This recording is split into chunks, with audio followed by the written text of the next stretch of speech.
Hey, good morning, everybody. Welcome to Alabama EMS Challenge. Today we have Dr. Evans and Dr. Peterson from UAB giving us some lectures. So we're going to go ahead and get started with Dr. Evans.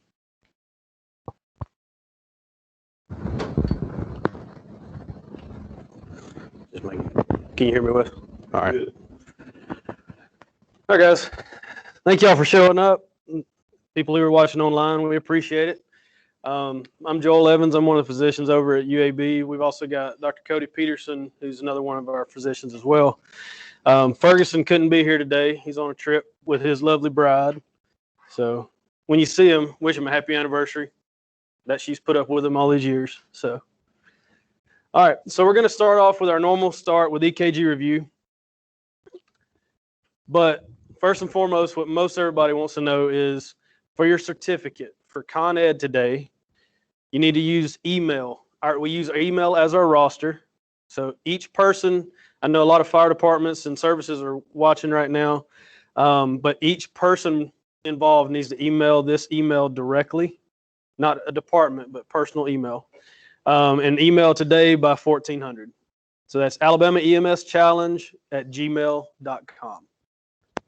Okay. And if you don't get it in by 1400, send it anyway. I'll still take it, but it helps me out if you go ahead and get it done today. All right.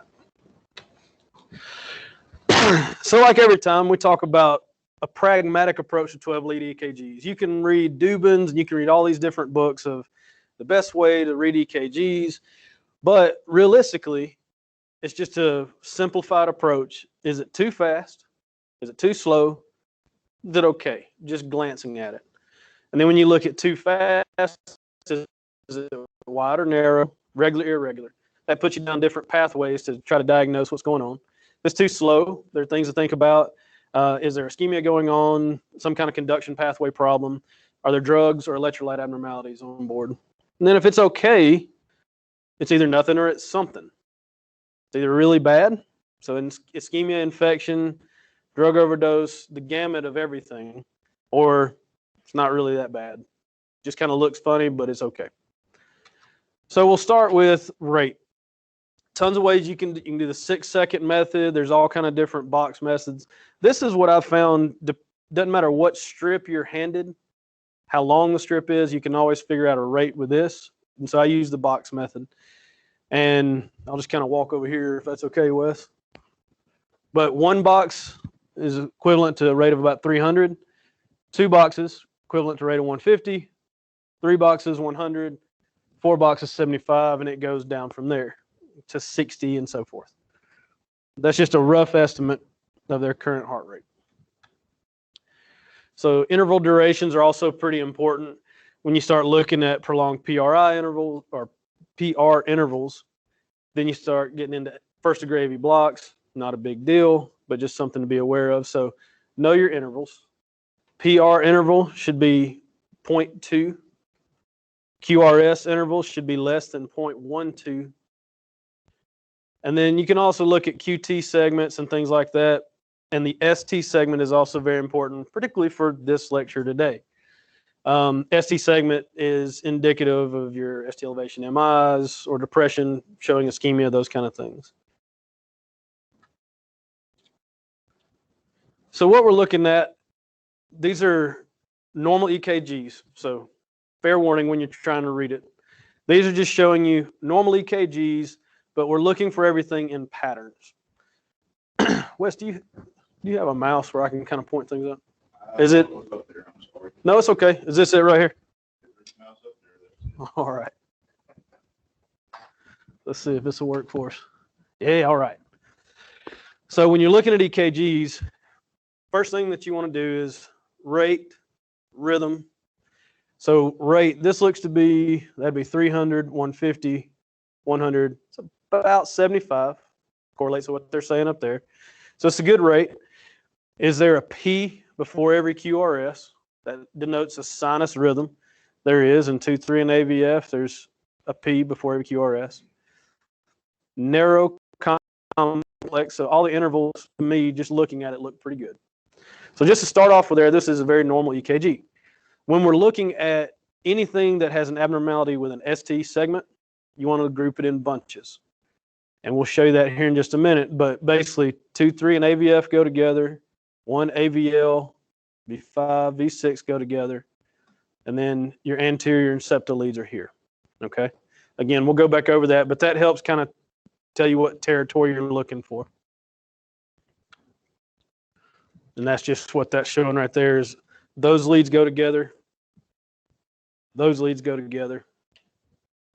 And those leads effectively go together as well.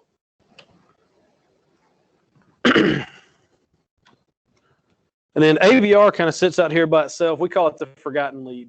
I know you'll hear a lot of us talk about it, including Ferguson, and when the residents come and everything.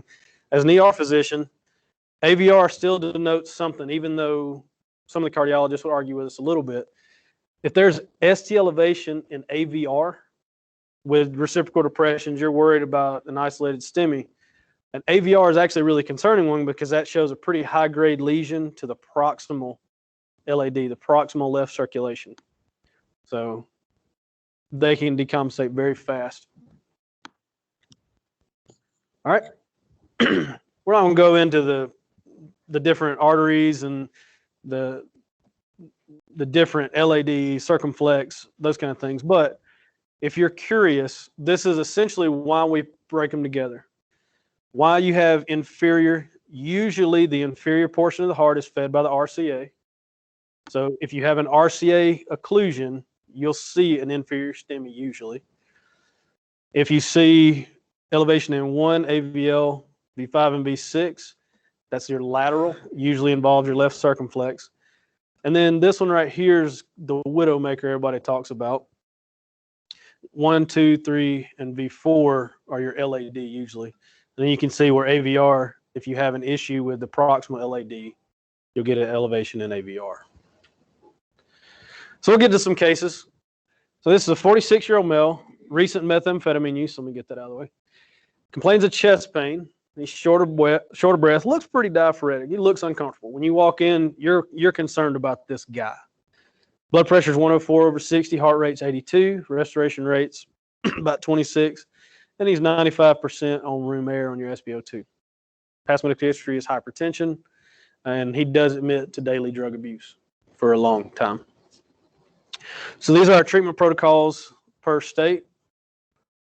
Anytime you have a person suspected ACS, chest pain, they always get IV, O2, and monitor. If you don't think of anything else, IV, O2, monitor. Now, O2 is only to keep their oxygen saturation above 92 to 95%. So we used to throw O2 on everybody. We're kind of holding that back. So, but if you keep IV, O2 monitor in your head, then you'll be fine. So I'll get a 12 lead. All right, this is this 12 lead that you get. Somebody want to take a crack at it for me?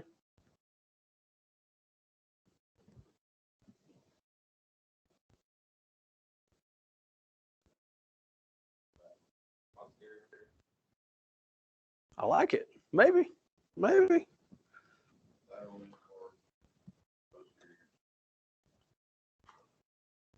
I agree. So for those of you that aren't hearing, lateral infarct, possible posterior STEMI. What they're seeing is you've got dramatic ST elevation in 1 AVL, not so much in B5 and B6, but you've got contiguous lead ST elevation in here. Then reciprocal depression in the inferior and septal leads. Okay, so very concerning for ST elevation MI. So when you look at it, you're going back to, is it too fast, too slow, or okay-ish? Well, it's not. We'll just go back. Speed's fine. Your intervals are actually fine, but your ST segment is your big issue here. So, and today is not the right example, but most time in August, it's hotter than a meth pipe on payday. So when you have an ST elevation MI, what's essentially going on is you've got a total occlusion of one of the arteries feeding the heart. You build up these atherosclerotic plaques, and especially in a person with heavy drug abuse, yes, you can have cocaine chest pain. You can have what looks like a STEMI from a spasm, but they're also very noxious stimuli to the heart. Cocaine and meth are bad for a heart, okay? I've had a couple of hospitalists kind of argue with me recently about, well, they just did cocaine. Yeah, they've done cocaine for the last 20 years. Their heart's really terrible. They're 40 with a 70-year-old heart. So what happens is through diet, through lifestyle choices, you'll get these, or even just genetics, you'll get these atherosclerotic lesions, which actually stenose the artery, restricts blood flow, and that's where they get that occasional chest pain, but you don't really see a STEMI on EKG, but they can get some symptoms. All right. Well, when that finally you get some platelet aggregation and full clot, that's when it shows the ischemia and then eventually the ST elevation MI. Okay. And if you can see now, if they do methamphetamine or cocaine, if they have any degree of spasm, that's why you're going to see that ST elevation MI there. Okay. Not going into this. This is just if you're interested in pathways, this is the biochemical pathway of platelet aggregation. And that's as much as we're going to say about that one. So STEMI-lytics, what'll be very helpful for you guys in the field, for us coming to the hospital, is if you have the time, especially if you're coming from downtown Center Point all the way to UAB, if you can help us out and get a thrombolytic checklist. Most of the time they're going to go straight to cath lab, but there have been instances where the cath lab is busy. They only have one cath lab running. We've got 3 STEMIs coming in at the same time. So I may have to actually give thrombolytics even at UAB Main. It has happened. But completing a thrombolytic checklist will help us determine very quickly how can we give these guys thrombolytics. So things you're looking for, do they have all the right symptoms? ST elevation, MI, chest pain, it's a heart attack. But next, do they have any internal bleeding, any history of a bleeding disorder in the past, any history of stroke? Most like big thing is a hemorrhagic stroke in the past, history of a cancer or AVM or aneurysm within the brain, uncontrolled hypertension is a contraindication for it, and pregnant. We don't want to give a pregnant lady this as well. And there are also some relative contraindications, but really the absolute ones are the ones we need to know about. So if you have the list, you can kind of let us know that when you get there. That'd be really helpful. Okay.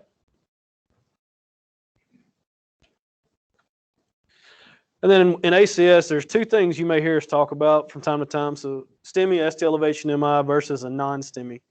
Really the only difference is it's an EKG diagnosis. If I always tell a patient, even if the EKG is normal, if everything fits in the right clinical setting, I'm still worried about a heart attack. So we're going to get labs, and that's how we're going to diagnose the non-STEMI. The STEMI, yeah, it's absolutely, you're having a heart attack right now. We're going to go to the cath lab. We're not going to pass go. So that's really the biggest difference for us in the pre-hospital in the ED setting. So it's really just how quickly will they get into the cath lab. If you have a bad non-STEMI, you still have a lesion. You'll see the troponins elevate pretty heavily. And that'll still get them to the cath lab, but instead of less than 90 minutes to the cath lab, it may be a few hours before we realize what's going on, and then they still probably go to the cath lab. Okay? So if you hear the 2 differences, that's really it from a diagnostic standpoint. Otherwise, they're treated the same. A bad non-STEMI versus a STEMI, they both get cath, they both get treated, and there's a high risk of morbidity and mortality with it. Okay.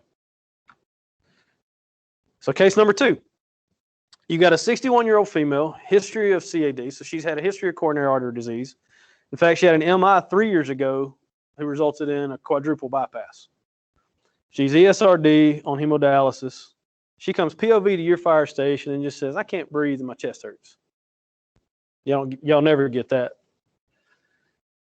Vital signs are pending because I can't make it too easy for you. ECG is obtained as follows. And these are vitals, but we're going to skip them. And I'll tell you why. So what do y'all see about the EKG? Very slow, very slow. So if we go back to the pragmatic approach, too fast, too slow. Well, we're too slow. Hands down. We already know there's a big issue somewhere. All right, so when you look at the EKG, I know there's a wandering baseline, so it's kind of doing this undulating pattern. Makes it tough to read. If you can get a straight baseline, that's great. But we know it's too slow. We know it's abnormal. And if we count the boxes out, It's a little tough to do with how slow it is, but there is about 300. There's about 150, 175, 60, 40-ish in here. So it's about 40, which is super low. And if you didn't notice, her blood pressure was also, that's why I skipped over it. Blood pressure's in the 80s. Okay. What are you concerned about in this particular lady? And that's a read my mind kind of question, but you've got a history of heart attack and you've got a history of dialysis. Two things that should come to your mind immediately on this one. Electrolyte balance and possibly anthemic. Yeah. So is she having some kind of cardiac event, some kind of in-stemming that's knocked out one of her nodes? Or does she have hyperkalemia or some kind of other electrolyte imbalance? So when you see this in a dialysis patient, the number one thing I would keep in my mind, they can always have heart attacks, even at a young age if they're dialysis. But also, the hyperkalemia is becoming a pretty big issue as well. Because if you look, everything's getting super slow. And there's a pattern to hyperkalemia. We won't go over it too much here. But usually you'll see widening of the QRS, you'll see prolonged PR intervals and those kind of things. And that lets you know some bad things are going to happen. So when you see, we're going to back up a little bit. When you see that kind of bradycardic rate with hypotension, with chest pain, it's unstable bradycardia. So we go back to our algorithm, right? As you're getting everything ready, getting your pads open, you first probably would try some atropine, okay? You got to get her heart rate up. And this may do enough to get her blood pressure up and get her heart rate to where we need it to be, stabilized for transport, okay? So low risk to use atropine. There's not a ton of really bad things that can happen. There's some, but nothing in this particular patient that I would be super worried about right now, okay? Remember the dose of atropine on the bradycardia? 0.5. All right. So in her, worth a shot. You're getting the other stuff ready, but this is quick. You can grab it out of your box, throw an IV in her, and give her 0.5 milligram and just see what happens. Okay. May or may not work. I know Ferguson goes over this a lot.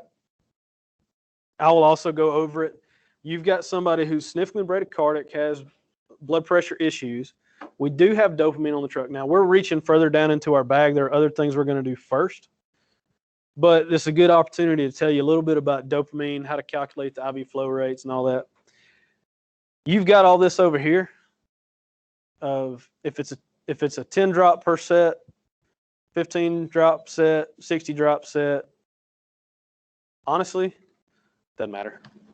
You can do all the calculations in the world. You can have your wheel, everything that we learned in paramedic school. But realistically, start dripping it in and just titrate it. If it's not working, it doesn't take but just a couple minutes to start showing some effect. If it's not working, bump it up a little bit, bump it down a little bit. Because one, how many times have you counted drips other than when you're on precept and stuff? How many times have you counted drip in the back of a truck? Not very often. Chief Ward probably has, but it's kind of difficult. It's kind of difficult. So in all honesty, you can do the calculations and that's fantastic. But if you just titrate to the effect, that's fine. And what we're essentially going for is 2 to 10 mics per kg per minute. Okay. I just want to mention dopamine real quick. What's probably going to be more important for this patient when you've got concern for hyperkalemia, you've got severe bradycardia with hypotension, real good chance that this person does have hyperkalemia in this setting. You need a cardiac stabilizer. When you start having cardiac effects from hyperkalemia, this is when calcium comes into play. There's questionable role to lower it. There's a lot of drugs I'm going to give in the ED to lower their potassium and drive it intracellular to quit it, make it quit causing some issues.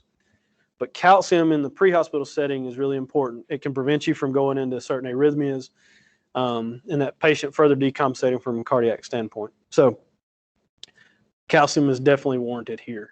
Okay. And again, this is all while you're pulling out the pads. Essentially, when you see a bradycardic hypotensive chest pain patient, we're probably going to pace them. But these are some things that while we're getting all that stuff ready, we can start giving them some medications and see if that helps. Okay. Case number 3. So 57-year-old male with a 1-hour history, severe dyspnea, substernal chest pain, radiating to the mid-back. Vital signs pending, and this is their EKG.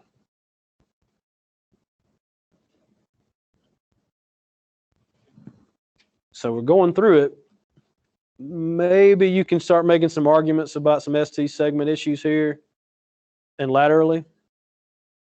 But one thing that should probably jump out to you the most are these very horizontal ST depressions in V1 through V3. Real deep, nasty, flat depressions. They're not sloped. So anytime you see that, and the reason I'm glad you kind of brought up the posterior MI earlier, that's what's actually the most concerning for me for a posterior MI. Now, granted, in this particular EKG, we can see other evidence of ST elevations. You're probably going to call a STEMI anyway without doing extra steps. But if you were not to see these, you were only to see these areas right here that had this really deep depression, I'd encourage you to do a posterior EKG. We teach it some in paramedic school, but in practice, it's not done a tremendous amount, even in the ED.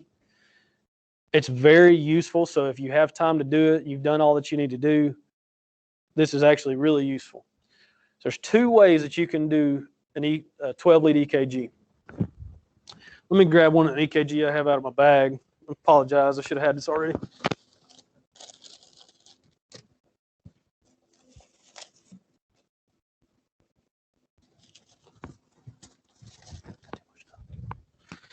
So with posterior leads, you can do exactly what it's doing right there. V7 through 9. Basically what you do is you take 3 leads and you place them on the back. I usually use V4 through 6 on your 12 lead and just simply move them around to the back. They're going to be on the same plane as V6 when you're placing them. So if V6 was out here, you just basically turn the patient around and underneath their left scapula, you put it in this pattern. So left posterior axillary line for V7, tip of the scapula for V8, and then somewhere in the left paraspinal region for V9. Then what you're going to do is we know these particular leads, V4 through V6, have now become V7 through V9.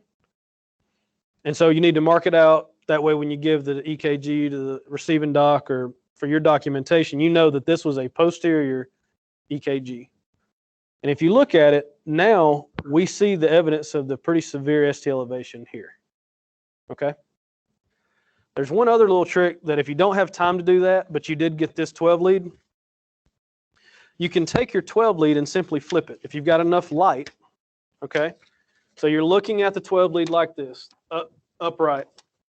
If you simply take it and flip it 180, then that'll show you ST elevation, okay?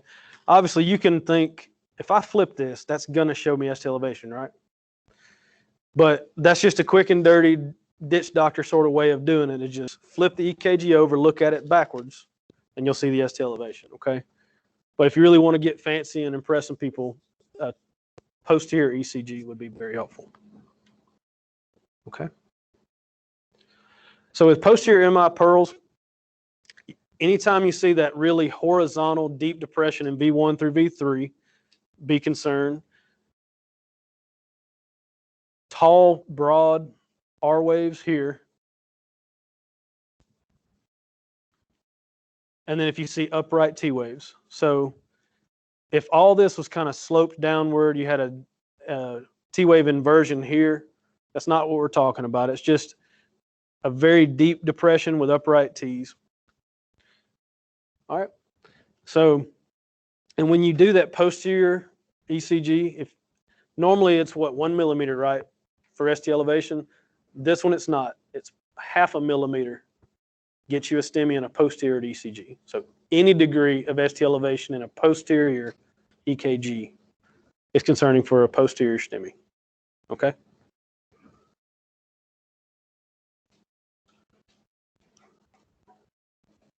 And so Too soon. we always want to show you that kind of stuff. So, all right. So just the biggest thing with EKGs, just kind of wrapping this up, and we'll let Dr. Peterson do his thing. Just make sure the ABCs are good as best you can. It's always very important from a pre-hospital setting to recognize arrhythmias, really the biggest ones, like the bad bradyarrhythmias, the bad tachyarrhythmias, STEMIs, those kind of things. Everything in between is just kind of nuance. And then this is Dr. Ferguson's email, Dr. Ferguson's Twitter. And then if you will follow us at Alabama EMS Challenge on Facebook, he posts a lot of things. And for y'all, those of y'all that came to our anatomy lab or able to make it, we appreciate y'all coming out. We should try to have another one in the spring. If not, it'll be next fall. But just be on the lookout. He regularly posts stuff to his Facebook page, sometimes to Twitter, but mostly to his Facebook page about new events, new things, and then sometimes share some cool articles as well. Any questions? All right.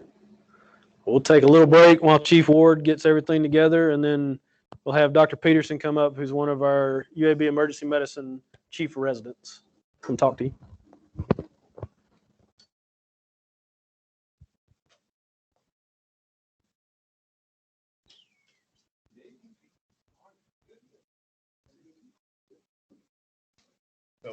Pelvic long bone.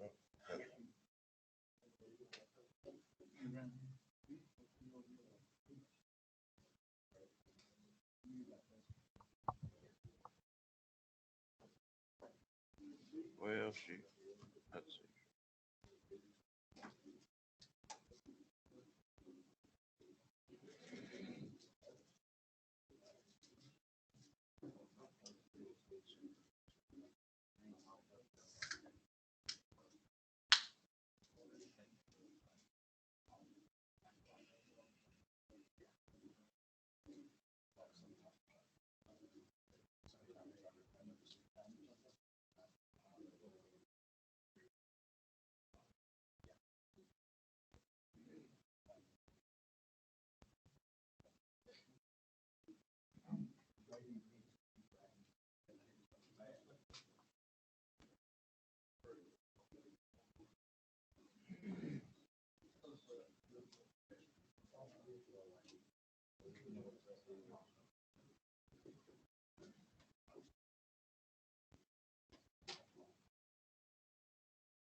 I think we're good now. All right, everybody. Sorry for that little pause. We got Dr. Peterson set up now. He's going to talk to us about pelvic and long bone trauma. Just as a reminder, for credit for today's class, send an email to alabamaemschallenge@gmail.com. You'll get an automated email. It's got a link to a form. You got to submit the form. Every person that wants a certificate has to submit an individual form. You'll get your certificate back via email in a few days or so. And the password on the form for today's class is BONES, BONES. So there you go, Doc. Take it away. That's a fitting topic. Yeah, my name's Cody Peterson. I'm one of the residents at UAB. This is a bit of a dry topic. There's a lot of recurring themes here. However, very important and something that, as I'm sure y'all know, something that you see so much of. We're going to cover a few different topics beyond just fractures, kind of some of the pathology that's associated with some of these fractures, and then we'll get into a couple other things towards the end. But just some of the things we're going to go through. You'll come to see that a lecture about long bone fractures gets more complicated in that the bones of adults and the bones of children are vastly different in anatomy and in pathology. Same with looking at them on x-ray, which I know y'all aren't looking at x-rays out in the field, but I think it brings home a lot of points about some things that we'll see here. And as I mentioned, kind of towards the end here, we're going to get into a little bit about blood product resuscitation, some directions that's going probably in the future, and then we're going to touch on pain medication as well. So briefly on some anatomy, this is an image of an adult bone. Joel, how'd you get this? Oh, there we go. Not moving. No, I was looking for the pointer. There we go. Perfect. So this being an adult bone, in that there's a calcified cortex all the way around the bone. We'll look at some pictures later. But just briefly, anatomy-wise, diaphysis. This is the mid shaft fractures that you're going to see, and then you've got epiphyses, proximal and distal, and these are covered with cartilage, what's articulating in the joint surface. Furthermore, the bone itself is covered in what we call periosteum, attaches very, very tightly to the cortex of the bone. And I bring this up because in a complete fracture, you're going to get a fracture of both cortices of the bone, and we'll look at some x-rays here soon. That'll include the periosteum. Furthermore, when we see open fractures, so have broken through the skin, you can actually see that periosteum right on top of the bone.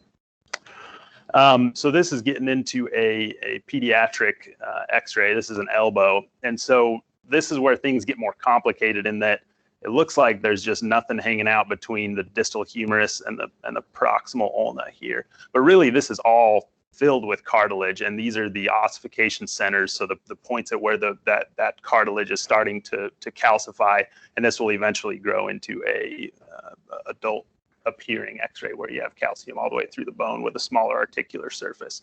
And we'll see some pathology of children that's further complicated by the fact that you can't actually visualize this cartilage.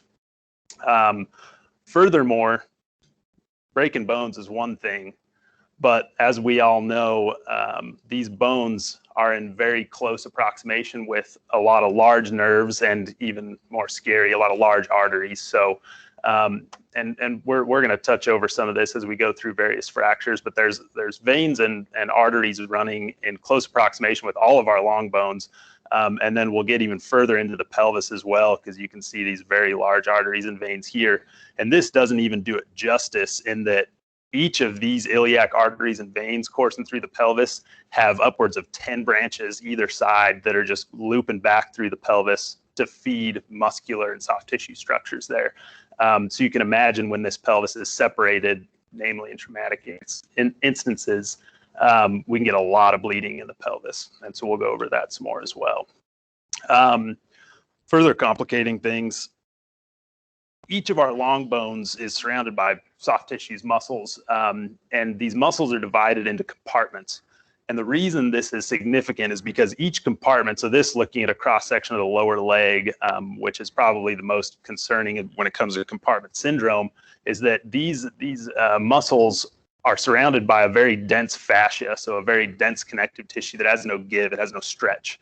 And so when we break bones and we get bleeding, namely in this deep compartment of the lower leg, we can actually increase the pressure within this compartment alone, thereby compressing arteries, the nerves that course in here, leading to significant pathology, and we'll get into that.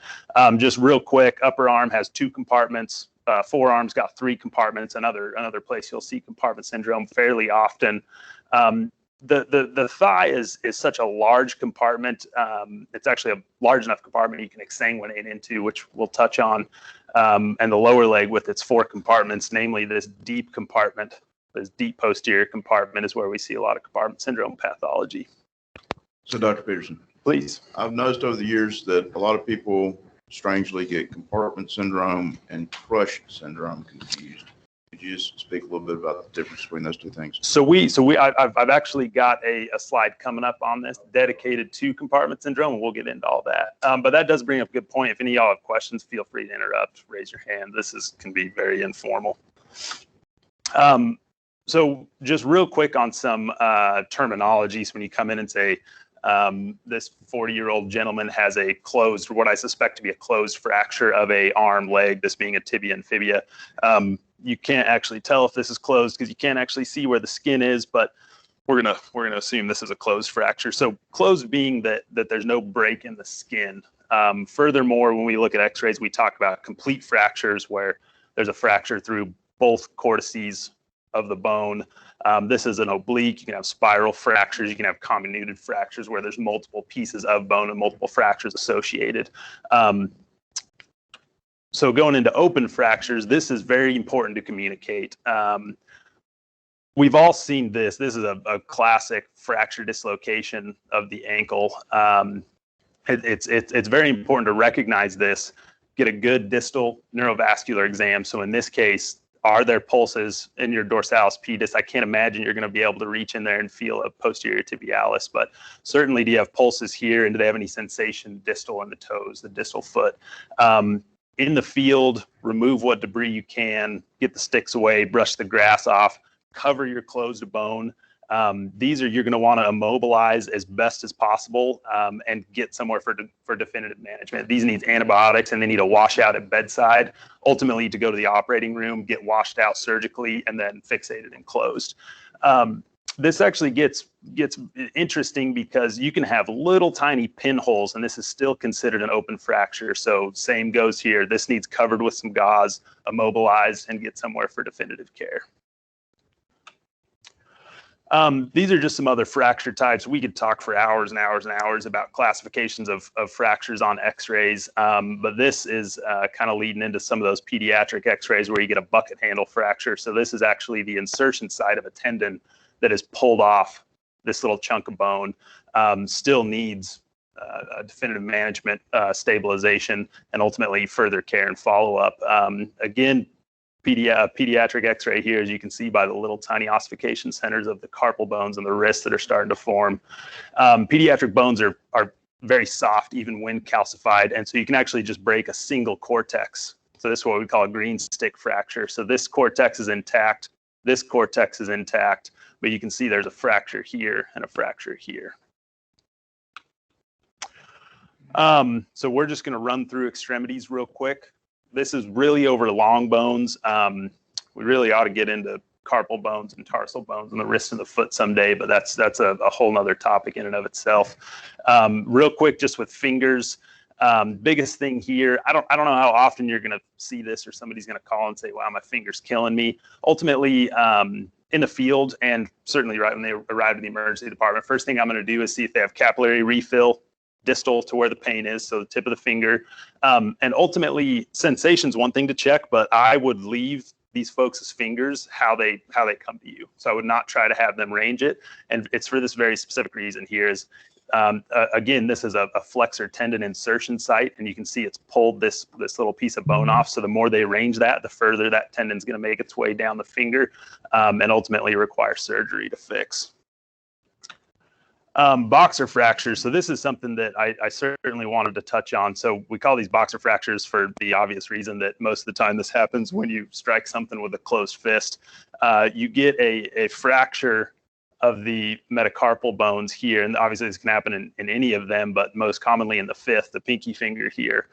Ultimately, these just need reduction at bedside. They're often closed and they get immobilized for a few weeks, but something that needs to be paid attention to is if somebody comes to you and says, my hand's killing me, my finger's killing me, and you see lacerations to the knuckles, the dorsal surface of the knuckles, you really need to try to get an honest answer out of them if this happened in a fight, because they get what we call fight bites. And so this is, you strike somebody in the teeth, you cut your knuckles open on their teeth. The human mouth is inherently very dirty, so to speak, because we have a lot of bacteria in our mouth, a lot of anaerobic bacteria in our mouths. These, I mean, we're talking small lacerations to the knuckles that were sustained on somebody's teeth. Often we'll call our hand surgeons, and these will actually go to the operating room for a dedicated washout, even without a fracture, even without any obvious tendinous injury.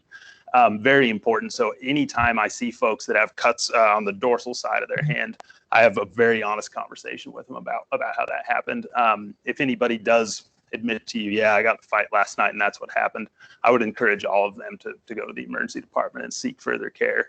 They need a washout and they need antibiotics for a few weeks as well. So as you can see, we're going to skip over our carpal bones of the wrist. That's a whole nother complex lecture, which I hope we can get into another day. But ultimately, we'll get to a forearm fractures. And as you can imagine, there are so many different varieties of these, one bone, both bones, various locations, very often distal radius fractures here from fall on an outstretched hand, which you'll hear us talk about a lot. Ultimately, these need a good neurovascular exam, so radial pulses, capillary refill in the fingers. And if a patient is compliant enough and not in too much pain. You can also check for motor function of the wrist, so distal to the fracture site. They have an obvious deformity of the forearm. You can check radial, median, and ulnar nerves. And the way you're going to do that is your radial nerve is what is extending your wrist. So folks can extend their wrist and hold it to a little pressure. The radial nerve is probably intact. Your median nerve is essentially pulling your thumb across your hand to the base of your pinky, like so. You can also make people have do the OK sign and see if they can keep their fingers together. And then lastly, just have folks open their fingers as wide as they can and tell them to keep them out there. And when you squeeze those fingers, if they can provide resistance there, your ulnar artery is, or excuse me, your ulnar nerve is likely intact as well. Again, overlying theme of this, neurovascular exam, immobilize, get somewhere for definitive care. Humerus fractures. These are not uncommon, often seen in the elderly, usually a fall onto the elbow or the side, kind of the shoulder. We'll see fractures of the humeral head or the surgical neck right up here. And you'll see a lot of mid-shaft fractures as well. You see a lot of these in car accidents and traumas as well. High risk for nerve injury and vascular injury. Your brachial artery courses with this nerve bundle right down the medial side of that bone. As far as, I guess I'll touch on, so you may run into this. We see folks walk in actually quite often that have what we call coap splints on, essentially just a hard piece of plastic on either side of the arm, and they're kind of held together with nylon bands. And that's because in your elderly population, folks are poor surgical candidates. These usually need surgical management, but if it's too high risk to have surgery, they will just treat these non-operatively. And fairly often you'll actually get what we call a non-union, in which case the fracture itself never heals. And so you'll see folks that have a chronically fractured humerus. That might be something you run across. I've seen it actually innumerable times. As far as treatment goes, though, the basic sling and swath is the way to go here, because you're going to use gravity to assist you in holding reduction and pulling traction on that bone. So when you're fracture and you've got a piece of bone that's upriding here, and you toss people in a sling and let them ride to the hospital like that, gravity's naturally going to pull down on that elbow and provide some traction and reduction for those bones. And again, good neurovascular exam. I'll say that a lot of times. Clavicle fractures, see it all the time, usually fall onto a shoulder, elbow, same deal. This is a very classic image of this perfect triangle bruise that you'll see. Often you'll just see bruising. You'll see a big hematoma in skinnier folks as well after a fracture. Transport, same deal. Put them in a sling, arm immobilized against the body. Often that's how they're treated long term as well. Foot fractures. There's not a lot to say about foot fractures. There's some bones in there, they break. There's not a lot to do about them. Obviously, if you have a big open foot fracture in a traumatic incident, that's one thing. But we see folks that get stepped on by horses, run over by cars, things like that. And we'll get this X-ray and say, yep, you have a fracture in some of the bones of your feet. Usually non-operative. They'll get put in a hard-soled shoe and go on about their way. Tibia and fibula.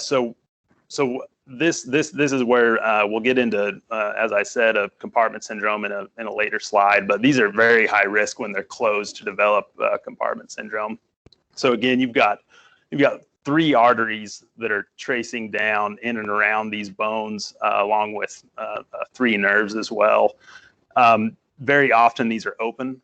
So we talked about cover up exposed bone, do good neurovascular exam. Don't try to reduce these in the field. We'll see, as in that picture of the open fracture, that you'll very often get a fracture dislocation where you fracture the distal tibia and fibula, and then the talus of the tarsal bones is also Joel. What word am I trying to say? Doesn't matter. Anyways, so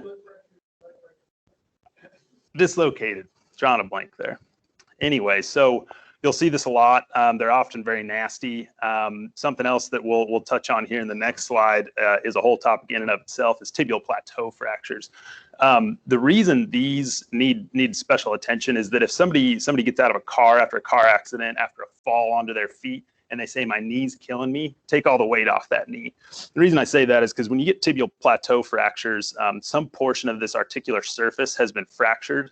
And you can see here that these are actually classified by Salter-Harris classifications. And this is really just nomenclature as to how a fracture pattern runs around a tibial plateau.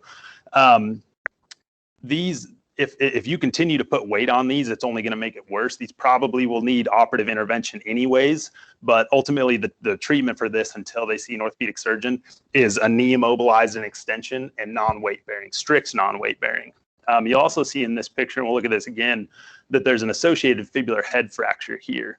This is a classic pathology, classic injury that's associated with tearing this membrane that lives between these two bones.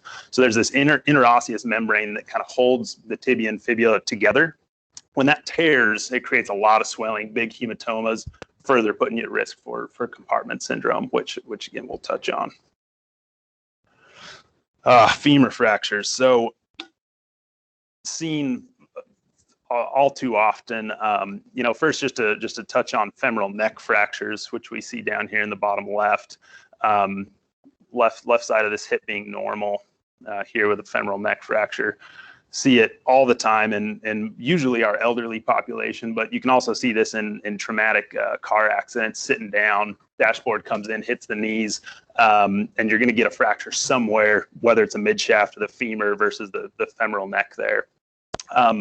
You'll often see the leg on the affected side is shortened. Usually it'll be internally or externally rotated depending on if the femoral neck's fractured versus there's physically a dislocation of the femoral head out of the acetabulum, acetabulum being the pocket in the pelvis that it rides in. Again, good neurovascular exam distally, immobilized, transport, non-weight bearing. Midshaft femur fractures are inherently very high risk as well. So the femur bone itself is very vascular. The bone itself, much less that you have these massive arteries and veins that are coursing down. This is a CT scan of a patient's femur fracture with 3D reconstruction. So you can actually see the arteries exit the pelvis and then travel down the leg. And as you can see here, this one's been severed by these fracture elements. Your distal pulses here are so important, as they are with knee dislocations, which we'll touch on as well. There's 5 places, I believe, that you can exsanguinate into. You can exsanguinate out onto the ground, into the chest cavity, into the belly cavity, retroperitoneally, so intraperitoneally and retroperitoneally, and into the thigh. So the thigh is a large enough compartment that you can lose enough blood into that your heart will stop, which again makes these very high risk if you don't feel like you have good distal pulses. You'll often see if there is vascular disruption after a femur fracture, you'll see a large bruising often on the skin, and you'll see an expanding hematoma. So the thigh is going to be getting larger and larger and larger. Obviously, this is going to coincide with vital sign changes as well. Traction, something that we certainly needed to touch on. Are y'all still using these in the field? Yeah. So I know this is still taught, and we're still trained with these. I mean, I've learned how to put these on. I think the data behind them is very sparse as for its benefit. For one thing, they take some time to put on. It's usually fairly painful. This one doesn't even look to be applied very well, but I think in certain situations these are beneficial. So the goal here, when you put somebody's femur fracture in traction, is that the two bones are riding on each other, and that's inherently very painful because that fractured segment is rubbing on that periosteum, which is innervated, and so there's a very, very painful. And so when you pull traction, you're attempting to reduce those bones back on top of each other. In which case, once you have pulled enough traction that the patient has pain relief, you feel like the bones are better lined up, you can put them in a haired traction splint and theoretically hold that reduction. I think the inherent difficulty with these is that I've had patients come in, big burly guys with femur fractures, and I can pull with all my weight for 5 minutes, and I'll never overcome the spasm of those thigh muscles in order to pull that bone down and relocate it. That being said, if you're on an hours-long transport, I think this may have a role, because it's very hard to stabilize these large femur fractures where you've got this huge segment of lower leg that's just flailing around. That being said, they come with their own inherent risks as well. We've seen pressure ulcers and actually skin injuries when these are left on for a long time. Wes, how do y'all feel about these? Well, I don't know how everybody else feels. I've got some issues, and the big issue I have is the contraindications. So the contraindications really can't be determined in the pre-hospital setting. Yeah, correct. So, for example, fractured pelvis is a contraindication. Yeah. Lower leg fractures and dislocations is a Right. contraindication. Right. Femur head fracture Yep. is a contraindication. Yep. So, in my experience, a femur head fracture and a mid-shaft fracture, depending on the patient, can present exactly the same. Very hard to distinguish between, yeah. The other problem is if they have a femur fracture and the femoral artery is perforated and they're Mhm. bleeding, then like you mentioned, we generally take a long time Mhm. screwing around with the traction splint Right, when the patient would have far more benefit of getting to surgery. right. We've also, I know from my experience, I pulled several people out of wrecks and put a hair traction splint on one leg to get to the hospital to find out that they had mid-shaft femur fractures in both legs. Both legs, right. There's another splint for that, but how do you know? How do you tell? I'm not sure that we wouldn't be better off just securing them to a long spine board, trying to kind of splint their whole body, giving them some Right. analgesia, and taking them to the hospital. So another question from the audience here was, do you think it's unreasonable if you have obviously swelling thigh, a non-open femur fracture, Mhm. patient signs of shock? Mhm. Is it unreasonable to apply a tourniquet to that leg in the pre-hospital setting? So, man, these questions are rolling in just in time because I've got a slide on that as well. So I think this is a very difficult. That's a very difficult question to answer, and we're gonna touch on tourniquet use along with pelvic binder use.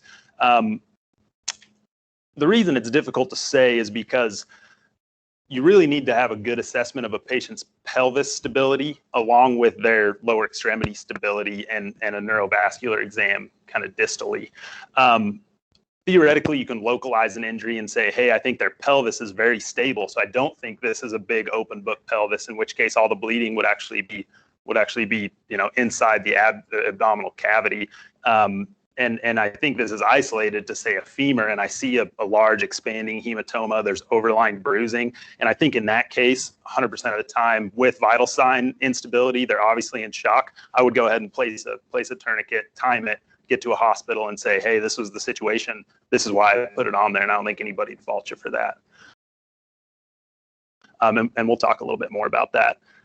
Furthermore, the other issue I have with these hair traction splints is that folks that have very large legs, and we see some fairly large folks. And I've actually run into this myself, where I walk in, I feel their leg, and I think this has got to be a femur fracture. And we get some X-rays, and the femur's actually intact, and they have a knee dislocation. A knee dislocation is not something that we want to be reducing without a surgeon standing at bedside, because more than likely they have an arterial injury associated with it. So if you put this splint on and you start pulling traction, and all of a sudden their leg lengthens out, and you just relocated their knee, there's probably a pretty good chance that their popliteal artery, so posterior knee, is clotted off, and now you've really got to get somewhere fast. So on that, we've actually had some patients in the past who kind of had loose joints, Mhm. for whatever reason, for whatever chronic medical condition, and they'll dislocate their knee, and then it kind of pops back in on its own. Right. So my teenage son actually does this quite often. Yeah. And I worry about, well, did he damage the artery? Right. So obviously we're going to look for evidence of non-perfusion distal to the knee. Right. Any tricks there or assessment keys? So Unfortunately, this is really a patient by patient decision here, because often most of us, I think, can find a dorsalis pedis, a DP artery, a lot easier than a posterior tibialis. Theoretically, if you have a popliteal injury and you have runoff to your DP and you have a good pulse there, you can say, hey, I think I have perfusion to the foot, at least enough that the tissue is not going to die in the short course. Unfortunately, really all we have is, do they have pulses? Do they not have pulses? And then as time extends out, is the foot getting cold? Is it getting mottled or changing colors, the skin itself? And are they having worsening pain? And that's something we'll also touch on with compartment syndromes, is pain, worsening pain after the fact, after having a large fracture is indicative of worsening pathology and outcomes. So moving on to the pelvis. Pelvic fractures are inherently very dangerous. Let me back up. So the pelvis itself is beautifully designed in and of itself. It's a ring structure, and it's actually got 3 rings in it. And so you've got a ring here, and then your overarching ring. So everybody can feel their hip bones being your iliac crests here. And then your spine connects back here on the sacrum. And then right here, you've got ischial tuberosities and the pubic symphysis here. And this is something that we'll look at in some x-rays. But the pelvis itself holds so much. So the bladder rides right just posterior to the pubic symphysis here. We've got large iliac arteries and veins that are coursing from the aorta where it bifurcates, and they're actually exiting these rings right here. So you can imagine that if you have a large fracture, be it through like a shear force through an entire side of the pelvis, or just an acetabular fracture, so the acetabular right here that the femoral head rides in, when you get fractures and disruption of this ring system, all of these neurovascular bundles are very well adhered to the soft tissue inside that pelvis. So when you get a big shear force and that all shifts, you tear all those veins, usually the veins before the arteries, but you can get massive bleeding inside the pelvis. Acetabular fractures, I think, is what we'll look at next. Yeah, so very common in frontal impacts. We see them all the time in car accidents, and I think this speaks back to pulling traction on a femur. Is it the femoral neck fractured? Is the femur fractured, or is it the pelvis itself? Probably most often an acetabular fracture, all arguing to the case that we should really just immobilize the lower extremity, get a neurovascular exam, and get to definitive care. Speaking back to tourniquets and pelvic binders in an unstable patient, if you press on somebody's iliac crest, so that'd be a hand here and a hand here, and this is very hard to teach and explain without having felt an actual unstable pelvis. You only want to do this once. So you don't want everybody in the whole truck coming up and opening this guy's pelvis, because every time you open it, you're going to induce bleeding, right? But what we mean by pelvic instability is with a hand here and a hand here, and you place gentle pressure down. If you can feel that pelvis widening, or they start screaming out and one of those iliac crests starts moving, you need to stop what you're doing. Nobody else touches it. This would be an indication to put a pelvic binder on, which we'll talk about here in just a second. So acetabular fractures, as you can see here, femoral head gets pushed up into the pelvis, and you fracture this relatively thin wall given what the pelvis is. These can actually cause bleeding in and of themselves. Some of them really aren't that bad and are actually treated non-operatively with just non-weight-bearing status. Otherwise, if they're bad enough, these actually get a traction pin in the distal femur with like 40 pounds of weight of traction. And after an hour or so, you'll tire out those thigh muscles, and it'll actually pull that femoral head out just a little bit so they can decide what they're going to do ultimately for management of these. Let's talk about pelvic rock and pelvic stability a little bit more. Yeah. So I just want to think about it from a practical point of view. Absolutely. So we decided hip is unstable. We put a pelvic binder on. Yeah. We just don't check for stability, and we put a pelvic binder on. Is any harm done? Not if you're within a reasonable distance of a hospital. No. So if somebody, and the reason I say that is because when you put a pelvic binder on, and we'll go over placement of this, is you're putting as much physical pressures you can apply to these knots or whatever system you have. Often they have big cords and you pull them as tight as you can. So you're putting a lot of pressure over the greater trochanters of the femur here and here. If somebody's in a helicopter for 4 hours with one of these on, you could argue that you're going to induce some damage. If we have one of these on in the hospital, they come down for a few minutes once an hour. And the reason is because we want to reperfuse that soft tissue that we're crushing in order to pull that pelvis together. Now, that being said, in most of our situations, you come upon a car accident, they're saying my hip is killing me, their vital signs are poor. Putting a pelvic binder on them and getting to a hospital that's within 60 minutes, 90 minutes is a very reasonable thing to do, I would say. So real quick, I just wanted to talk about shear fractures. The pelvis being a ring in and of itself, it's very hard to fracture a ring in one place. Usually fracture them in two places. And that can be seen here. So this is actually a vertical shear, probably sitting in a car with stress placed on the femur. And so you get separation of the pubic symphysis and you have an associated fracture posteriorly where the iliac's associated with the sacrum itself. These will be extremely painful, likely have torn some of these bridging veins here, and you'll still have that what we'd call unstable pelvis. When you press on this, you'd feel movement on this patient's left side. This is ultimately the classic image of an open book pelvis, as we would term it. So the pubic symphysis is extremely wide. If you were to press on this patient's hips, there'd be a lot of manipulation there. I mean, you'd physically feel their pelvis widening. And as you can imagine, having spread out multiple centimeters, all of these bridging veins have likely been torn, and this patient's going to be bleeding internally and ultimately going to go into hemorrhagic shock at some point.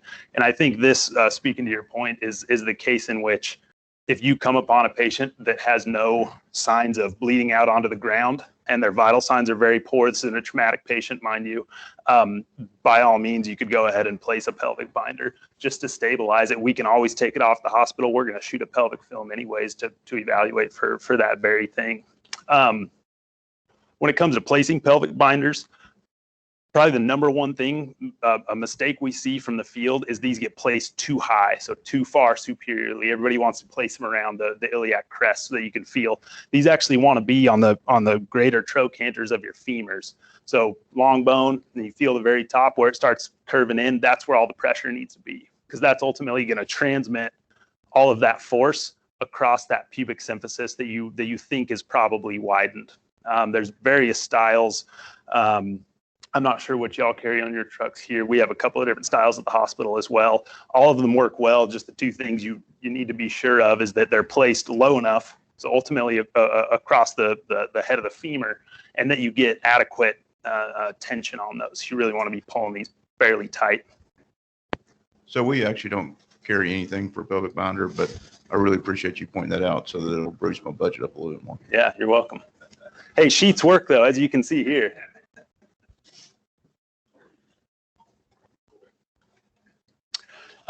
Joint dislocations, this, again, is a really a topic in and of itself. You can talk about really any joint. Ultimately, the treatment's the same. Neurovascular exam distally, are they moving their fingers, they moving their toes, do they have pulses? You can get arterial and nervous injury with dislocations of any joint. The reason I put up shoulders here is 90% of the time, these are going to dislocate anteriorly. And so we've all seen it. Usually folks are holding their arm like this or like this, and they've got a big hole in their shoulder. Every once in a while, you'll come up on a scene and some guy will be standing there like this. Don't try to move that arm. So these can dislocate inferiorly, and they kind of get wedged to where the humerus just stays just like this, hand way up. Leave that arm there, and we'll reduce it once we get there. Because if you remember back to that image of the humerus, you've got an axillary nerve that exits and it runs around the humerus right here, innervates the deltoid, and you can actually damage that, especially with posterior dislocations. Luckily, those are fairly uncommon. So this is getting into the knee dislocation. So this is a full posterior knee dislocation. So the tibial plateau has been pushed posteriorly on the articular surface of the distal femur. This is what we are alluding to, that these are very, very dangerous when it comes to injuring the popliteal arteries. Your femoral artery is going to course down, and then it's going to cross under, and it's posterior to the knee right here, and it's often injured with knee dislocations. Do your best you can to immobilize these and transport prior to reduction. But I will tell you that any joint that you think is dislocated and it spontaneously reduces en route, the first thing you want to do is think, I think that joint just reduced itself. Let me do a repeat neurovascular exam. So you get on scene and this is their knee. They have pulses. You're riding down the road, bumps. I mean, you know, it's real life. And that knee reduces itself. You need to recheck those pulses and then document what time that happened if you lose pulses or things like that. A few touches on some fairly specific to pediatric population fractures. This is something we see time and time again. I'll bet all of you have probably ran on one of these at some point. This is fairly classically, children fall onto an outstretched hand. They'll either fracture their distal radius or they'll get what we call a supracondylar fracture. So this is a distal humerus fracture. So this being the articular surface of the distal humerus, and there's a fracture right across it right here. Again, as you can imagine, that brachial artery is running right there.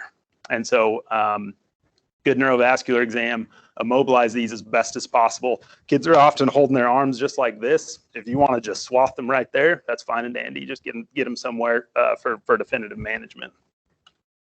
Another classic, I can't imagine you'd run on many of these because generally they're tolerated pretty well, but this is a textbook example called a nursemaid's elbow. I'm not sure why this child looks like she's like 80, but so this is essentially a radial head dislocation. They call it a nursemaid's elbow because when kids parents are swinging their kids by their hands and they'll just pop that radial head out, kids will say, boy, my elbow really hurts. And then, you know, these show up and we actually just give them a little pronation of the wrist and they pop right back in. And 5 minutes later, the kids are fine and dandy and they're happy and playing and go on home. But another very classic pediatric pathology. This is another one. I don't know how often you'll find these really in the acute setting. This is often something that occurs over like the days to weeks, usually obese children. And it's we call these a skiffy, as you can see by this very long name down here. And so the right side here being normal. So you've got femur, femoral neck. The articular surface is very well located on that femoral neck. And over here, we call this the spilled ice cream cone. You got the femoral neck coming up, and then the articular surface is just kind of sloughed off a little bit. This is actually a surgical emergency. These need to be non-weight bearing, and this will get pinned in the operating room. And this is what we call a plastic deformity. Again, kids' bones are very weird and kind of not what we're used to seeing day in and day out. They're bendable, and so you'll run across children that say, you know, my wrist doesn't hurt. My elbow doesn't hurt, and they're moving all this, but they say, boy, my arm sure hurts right here. And there's usually not bruising. There's usually not a lot of swelling or big overlying hematoma because there's no particular fracture in the cortex of that bone, but the bone's actually bent. And these still need sometimes reduction, but often just immobilization. So still requires further orthopedic follow-up.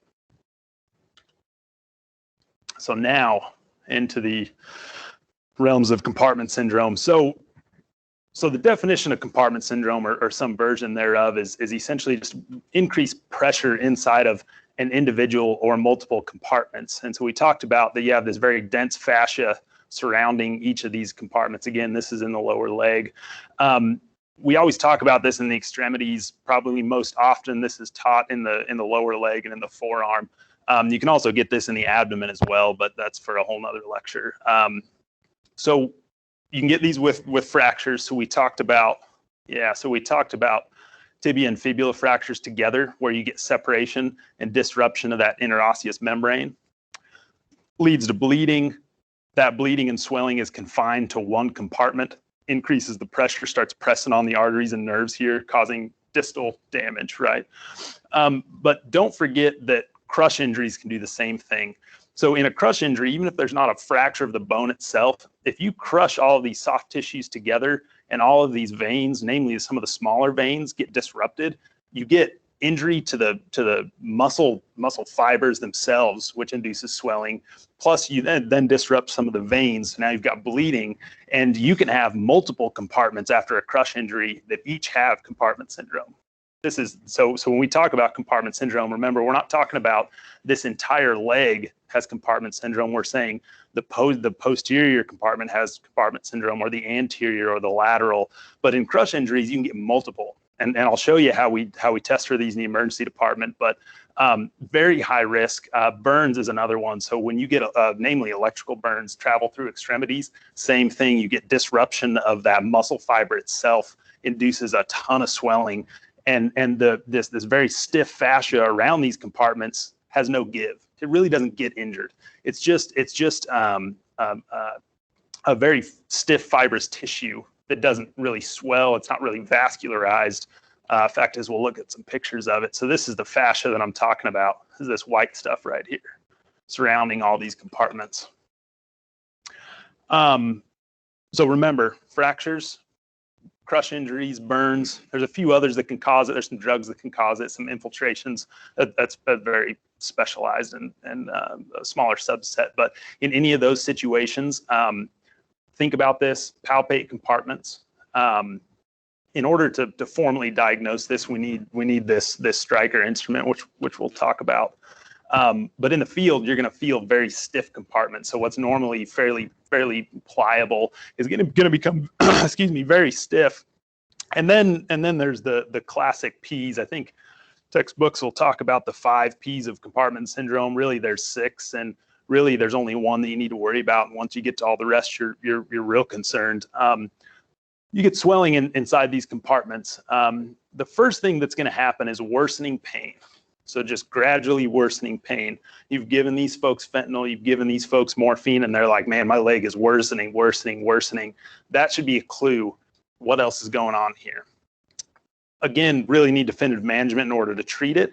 But ultimately, pain is the first thing that we want to use to recognize this.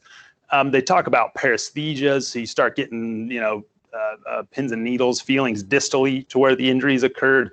Pallor, so you're actually starting to cut off blood flow, so you're getting that modeling of the skin. It's starting to change colors. You can ultimately get paralysis, pulselessness if that artery is fully occluded, and then poikilothermia, so just a real cold extremity. If you get to any of this, we've probably, if this happens in the hospital, we've probably missed the mark, because that's end stage. This is really where we want to start thinking about this and start checking compartments. So as mentioned, 4 compartments of the lower leg, so you have to get to all of them. And we take this instrument. You can actually make these with a manometer and some syringes, but this is the instrument that they have in the operating room and that orthopedics usually uses. This one's made by Stryker, but there's lots of them out there. I'm not a paid sponsor. You stick this needle in there, and then you've got a syringe with some saline, and you try to inject saline in there, and it gives you a reading of how difficult that is. Classically, if it's 30 millimeters of mercury, you say that's probably compartment syndrome. Probably more accurately is the difference between your diastolic blood pressure and your reading. And once that goes below 30, you're getting real concerned for compartment syndrome. Not something you're going to do in the field, but good food for thought. So how do you know you're in the compartment, and how painful is that? Not as painful as you'd think. It's like a 22 gauge needle. It's uncomfortable. You can't really numb up anything, right? You can numb up the skin, but then you're just going to be cruising right through there. How you know you're in the right compartment? The hardest one to get to is this deep posterior compartment. So ultimately, your anterior compartment's very easy because you're going to break through skin. And then once you get in the muscle belly, you can actually feel it with the needle because it just kind of changes course. You inject. Lateral's fairly easy as well. It's right next to the fibula. This is all just based on anatomy. So we don't have any particular way to say we know it's in there. You could ultrasound guide a needle in there in the emergency department.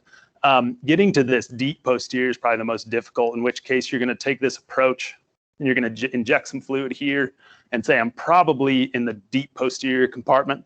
You're going to go a little further. Maybe the reading's unchanged. And then you go a little further. May or may not change. Eventually, you're going to hit bone and say, I know one of those readings was in the deep posterior compartments. And so there you go. But that's the most difficult one. Every other set of compartments in the extremities is very anatomically delineated. So it's quite easy. The upper arm, it's bicep and tricep. Forearms split into 3. So you just need to get through the skin in 3 different locations. Cool. Questions? So in other words, if you're at UAB and you may have a compartment syndrome and you're the patient, this Yeah. is time when you say no students, please. Yeah. I mean, you know, under the table, me to you, probably. I mean, I've done it before. I wasn't a student, but it's something we do fairly often. This is actually kind of a poor representation to you. This guy should have sterile gloves on, and there should be like sterile towels around here and things like this, but nonetheless. So ultimately, the treatment for compartment syndrome is what we call fasciotomies.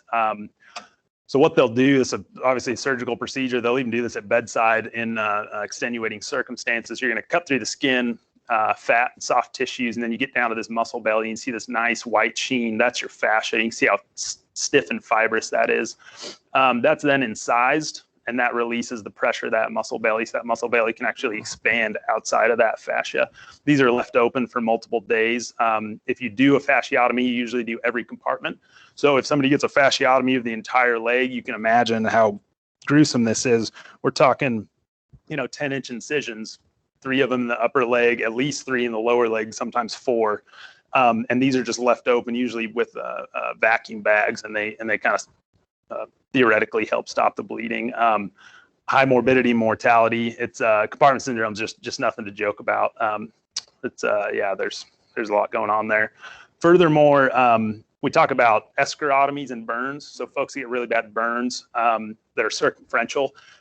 We do the same thing, but you technically usually don't have to get all the way down to the fascia. When you get a bad burn, it's actually the coagulated skin that's circumferential that's creating this really tight band. So there's no room to expand for the swelling to expand, and you just have to incise through that burn and into these soft tissues, and that's often adequate. At least in the emergency department setting. Once they get to a burn ICU, they may have to further formalize those. But so that can actually be fatal, that constriction, if it's around the chest. Is that correct? Absolutely. Crush injuries and burns are the 2 times. That's a fair point. This is a long bone, so here I am thinking about the extremities. Burns and crush injuries of the chest and abdomen. If you get a bad burn around the chest, that can actually constrict bad enough that if you intubated the patient and tried to breathe for him and bag for him, you physically can't expand the thorax, in which case you need to do just that. You create 4 incisions to cut that open and let it expand. Same can happen with crush injuries to the chest. Often if it's bad enough to cause that much compartment syndrome of the chest wall, they're probably dying from something else. So it's most often seen in burns. So this is something we touched on. So the thigh, large enough to exsanguinate into. This should really say a distal vascular exam is critical in any suspected pelvic, femur, knee, lower leg, even ankle fractures. And this is where we touch on tourniquets. So this is a very case-by-case basis. So if you have a femur fracture, what you suspect to be a mid-shaft femur fracture, obvious bruising, enlarging hematoma, vital signs are worsening, no other signs of bleeding anywhere. So a soft abdomen, there's no blood on the ground, there's no open arteries or veins, there's no open fractures. I think it would be very reasonable to place a very proximal, so a very high up tourniquet, time it, get to a hospital. And that's something we had touched on earlier. If you think that it's really more pelvic, then a pelvic binder is going to help you more than a tourniquet is, obviously because the bleeding is so much more proximal. But in signs that you think this is all distal bleeding, so below the pelvis, by all means, you could put a tourniquet on, time it, and get to definitive care. Questions there? Arguments? Yeah. Obviously, the use of tourniquets has been more common Absolutely. in the last 10 years than it was. Pretty used to that. So we've applied tourniquets here in this service to gunshot wounds to the thigh without a lot of external bleeding. I don't know that I've ever seen one applied to a suspected blunt trauma femur fracture without external bleeding. But I've seen some where I thought about it. Yeah, I would say I'm in the same boat. I've never seen somebody put one on for a closed fracture of the thigh. And I think often that's because while the thigh is a big enough compartment to bleed into, that's going to take a long time, and most folks of reasonable stature are actually going to probably create compression when you start bleeding into the thigh enough to slow down that bleeding to the point where the vital signs never get that bad, to the point where you're thinking, boy, I should probably do something to stop the blood flow to that leg. And again, I think that's really a worst case scenario in the field. You've got a 40-minute transport. Vital signs are worsening. And like I said, there's no blood on the ground. There's no blood going anywhere else. I think as a last ditch effort to try to save some time, it would be more than reasonable to place one. Is there any data behind that or trials that have been done? Not to my knowledge, but again, this is, working in the field and worst case scenario. So we have one person from the internet suggests that turning a KED upside down works well as a pelvic binder. Yeah, I back that. I've never done that myself, but yeah.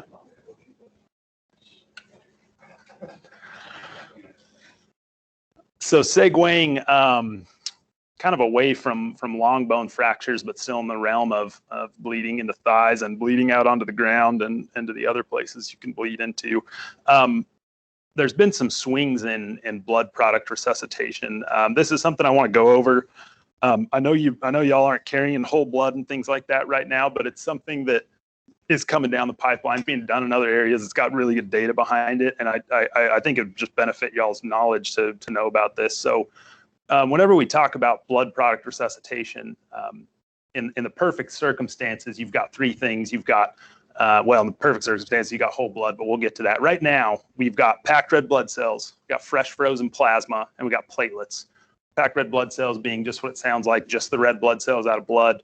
Platelets, just what it sounds like, spun down platelets. Fresh frozen plasma, this is all of the clotting factors in blood. But the thing you need to realize about fresh frozen plasma is folks want to give it thinking that it's going to stop bleeding really, really well. And that's not necessarily always the case.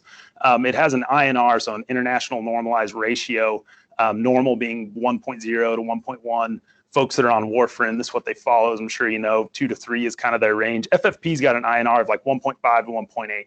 So it's not perfect. It's not like normal blood. Furthermore, we recently actually got a presentation of grand rounds by one of the trauma surgeons in San Antonio, who kind of has headed up their whole blood project. They've got whole blood in helicopters and on ambulances and in all these hospitals. Great data behind it. But he always ends with, if you have these three separate things in a cooler, you should really probably start with platelets. And so, again, this all comes back to bleeding. There's a bunch of blood on the ground. Inherently and intuitively, and I've found myself thinking this as well, is that if I see a bunch of red blood cell on the ground, I want to give red blood cells back. But their argument is, and they have fairly good data behind this, is that really you want to stop the bleeding. And that's best done with platelets, FFP, and then give them back all their red cells. Consider that all of us walking around have a hemoglobin well over 12, probably 15, 18. We don't transfuse folks until 7. So you can lose a lot of red blood cells. Platelets and clotting factors are a little bit different. You can't just lose a bunch and still go on about your merry way and not exsanguinate. And I think that's probably their argument behind it. And physiologically why they're seeing better results from first infusing platelets and then your FFP and your red cells. That being said, any blood product, be it red cells, FFP, platelets, whole blood, is better than crystalloids in the traumatic patient. So trauma patients that are hypotensive and tachycardic, you assume that to be hemorrhage 5 times out of 5. And then there's a few, top 5 reasons trauma patients are hypotensive is because they're losing blood product. So if you have access to blood product, give blood product, be it just red cells, be it whatever you have. This kind of leads us into whole blood. So San Antonio's got this huge catchment area that they're now getting whole blood. It's O negative. There's some drawbacks to it in that they can't screen it for antibodies and the patient for antibodies. And so giving it, you can actually get reactions to it, essentially developing antibodies to this foreign blood. Normally we try to type and screen people, things like that. But whole blood looks like this. It's a big giant bag of this real dark purple blood. It has great data behind it. So in their patient population, in similar injuries, say open book pelvis, hypotensive tachycardic, in a patient that would normally have taken 6 units of red cells, 6 units FFP, 40 units of platelets, they're now giving them 2 units of whole blood and achieving the same results, largely in their data pointing towards the intact clotting cascade of whole blood versus separated blood. And real quick,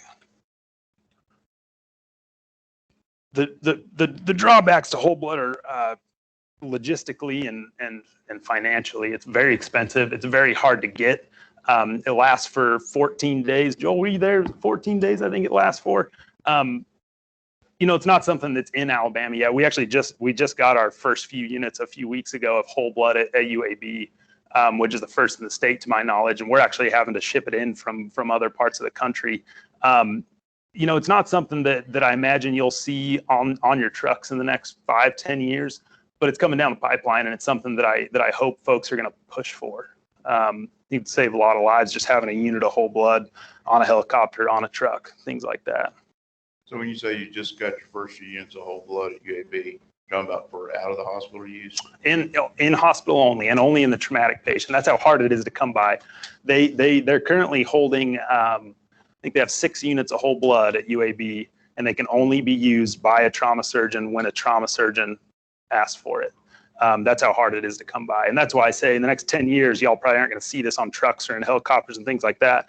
But it's something that nationally, I hope we push for. And a large part of that is trying to entice the general population to donating blood. But that's a whole other conversation. Most of us probably assumed for a long time that there was a large supply of whole blood at medical centers like UAB for surgical purposes. Yeah. Other purposes. So physical whole blood, like you see here, that has everything in it, has not been in the state of Alabama in hospitals until a few weeks ago. It's all been broken up blood. So the Alabama Red Cross sends us packed red cells, FFP, and platelets. Platelets come in fairly smaller aliquots, so when they put them all into a bag, it's actually 6 units. But yeah, so this is something that's coming down the pipeline. Hopefully, you'll start running into it more at hospitals, most hospitals. And eventually it'd be great to get this into trucks and on helicopters everywhere. So is it fair to say that there's a higher likelihood of having blood products readily available at a trauma center like UAB than at a community hospital? Well, I think yes is a short answer to that. Certainly you're more likely to have whole blood on hand, which seems to be a better resuscitative product. Furthermore, trauma centers are going to have just so much more product. So in somebody that requires what we call mass transfusions, we're talking upwards of 10, 20, 30 units of blood product. You're not going to find that at community hospitals. So ultimately trauma centers have the backing by the blood banks and the American Red Cross to have that kind of stockpile in-house at all times. Another questions, whole blood? It's going to be neat. Real quick on IV fluids. We got LR, normal saline, 0.9%. Just to touch on LR, remember this does have not a lot, but it has some potassium in it. So if you ever run across a situation where you have a bag of LR and a bag of normal saline and you have a dialysis patient, give them the normal saline, just by whatever chance that their potassium happens to be high. There are stacks and stacks and stacks of literature out there arguing for which of these fluids is better. And this is better in sepsis resuscitation, in dehydration resuscitation, in resuscitation after running marathons, in traumatic patients. This goes back and forth, and no matter who you talk to, they'll have a different opinion. That's really not what's important here. The point that I do want to drive home is that in traumatic patients, namely with traumatic head injuries, we want to use normal saline. We want that sodium chloride load for the, however, theoretical benefit of decreasing intracranial pressure. So in the traumatic patient, without blood products that you can give, normal saline really is the way to go. This kind of brings us into IV fluids in traumatic patients. So it's not ideal. Ideally, we'd all have whole blood on the trucks and in the helicopters, and that's what you'd be giving your trauma patients. That's not realistic. So in the tachycardic hypotensive trauma patient, you've, say, applied some version of a pelvic binder, you've stopped the bleeding, you've put tourniquets on, whatever it takes, and they're still hypotensive. It's not unreasonable to give folks a liter, maybe 2 liters of whatever you have. If you suspect a TBI, normal saline would be ideal. The issue becomes is that when traumatic patients are hemorrhaging, they're losing blood, they're not losing sodium chloride or lactated ringers. So when you give fluid, and that's why I would say I would cap that really probably closer to a liter. Some would argue you could probably give them 2 liters, is that whatever clotting factors and platelets they have left in their bloodstream, you're just diluting. You're just diluting all that out, which really isn't helping anything. So I understand the will in the truck to think, man, this patient's blood pressure isn't good. I'm just going to give more fluids. Again, this is in the traumatic patient that has lost blood or you think is losing blood somewhere internally. I would really bite your tongue and cap that at a liter, maybe 2, depending on how far you have to travel. That's a whole nother conversation when it comes to sepsis and other forms of dehydration, in which case you want to just give them more fluid. But in that traumatic population, you should really try to cap yourself in that 1 to 2 liter zone. Hey, Doc, Please. what's your opinion of colloids? They ever coming back? Is there a place in modern medicine for colloid fluids? There's a place for them in liver patients, cirrhotic patients, things like that. As far as a resuscitative fluid, reportedly, I think it's in Louisville or somewhere they're attempting to make a new colloid fluid that they think is going to be better than LR and normal saline. For any amount of foreseeable future, I think it's going to be normal saline and LR that you're going to have for fluids. I don't think colloids will make a run back at least for now. So do you think it's reasonable when we have a trauma patient, like you said, hypotensive, tachycardic, known bleeding or suspected, high index of suspicion for bleeding, internal or external, to titrate normal saline to a peripheral pulse? Once you have a peripheral pulse, cut it back? Yeah, I think that's very reasonable. If you hit 2 liters and they still have a pulse, I'd probably cut the fluids off, in all honesty. That's different. That's different if now, their pulse is palpable and you've stopped the fluid and now it's getting thready, and you think they're peri-arrest to the point where you can hardly even feel a femoral pulse, a central pulse, so a carotid or a femoral pulse. In those situations, you're better off to have a pulse, even if it's diluted blood, than not have a pulse at all. And so in that case, I think that's reasonable. In the patient that's been hypotensive to, say, 80 systolic for the past 30, 40 minutes and they've gotten 500 cc's of fluid, probably don't need to crush them with another 2 liters of fluid.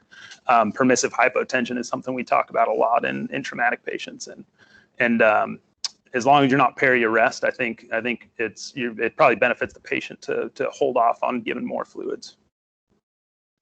All right, let's talk about something practical. I know it's case by case, but as a general rule, is it worth taking extra time on the scene to establish IVs for the point of fluid resuscitation in a critical trauma patient, or is that something that should be attempted en route to the trauma center? Yeah, I think that's certainly case by case. If you come upon a scene and you, all of us have seen those forearms that you're like, yeah, I can drop a 14 in that right quick. I think that's a very reasonable thing to do. It's going to save them time in the trauma bay if they already have bilateral 18 gauges or larger. That being said, in all of these patients that we often see that are larger body habitus, smaller veins, there's no need to be rooting around with an IV for more than 30, 45 seconds in the field. In that case, you're better off to hit the road. That is a tough scenario, however. Certainly case by case. Real quick, touch on some pain medicine. So this is the stuff we often use. I didn't include things like acetaminophen, ibuprofen, Toradol, things like that. A lot of those are oral medications, and in the acute setting, you don't want to be giving people stuff by mouth just in case they have to go to surgery. So Just real quick on the dosing. Morphine, IV or IM, is 0.1 mg per kg. Same for pediatric dosing. That being said, most of us abide by the 4 or 5 milligrams of morphine as kind of a starting dose for a normal sized adult. In pediatric population, you really need to dose it weight based. With any pain medicine, you're probably always better off to underdose it than overdose it for fairly obvious reasons, which we'll touch on in just a second. But hydromorphone is Dilaudid that a lot of our patients seem to like. It's 0.01 mg per kg. It's only IV. Pediatric dosing is again equivalent. Fentanyl is 0.05 to 1 mics per kilogram. Generally, we start at that 0.05 mics per kilogram. So a 70 kilogram individual, that's 35, 40 micrograms. Usually we give them like 50, but just it's very helpful to know the weight-based dosing, specifically for pediatric patients. Fentanyl is also great if you have it available to give intranasally. You give about double the dose. Kids respond very well to this. It's a little harsh to squirt in their nose the first time, but after that they're chilled out and it seems to work well. I did put ketamine on this list because at lower doses it can be used for analgesia. That being said, I would use this with extreme caution because of not only the side effect profile, especially in the traumatic patient population, but also because patients react very differently to ketamine. Some require higher doses, some at lower doses will all of a sudden be dissociated. There's nothing worse than a trauma patient comes in and you're like, oh, they're not talking to me. Their GCS is awful. They must have an awful brain injury. We better intubate them and what have you. And really, they just got 10 or 20 milligrams of ketamine and dissociated because for whatever reason, they were very sensitive to it. I put it on the list because it can be used IV 0.1 to 0.3, IM or intranasally 0.5 to 1 mg per kg. But I would exercise caution there.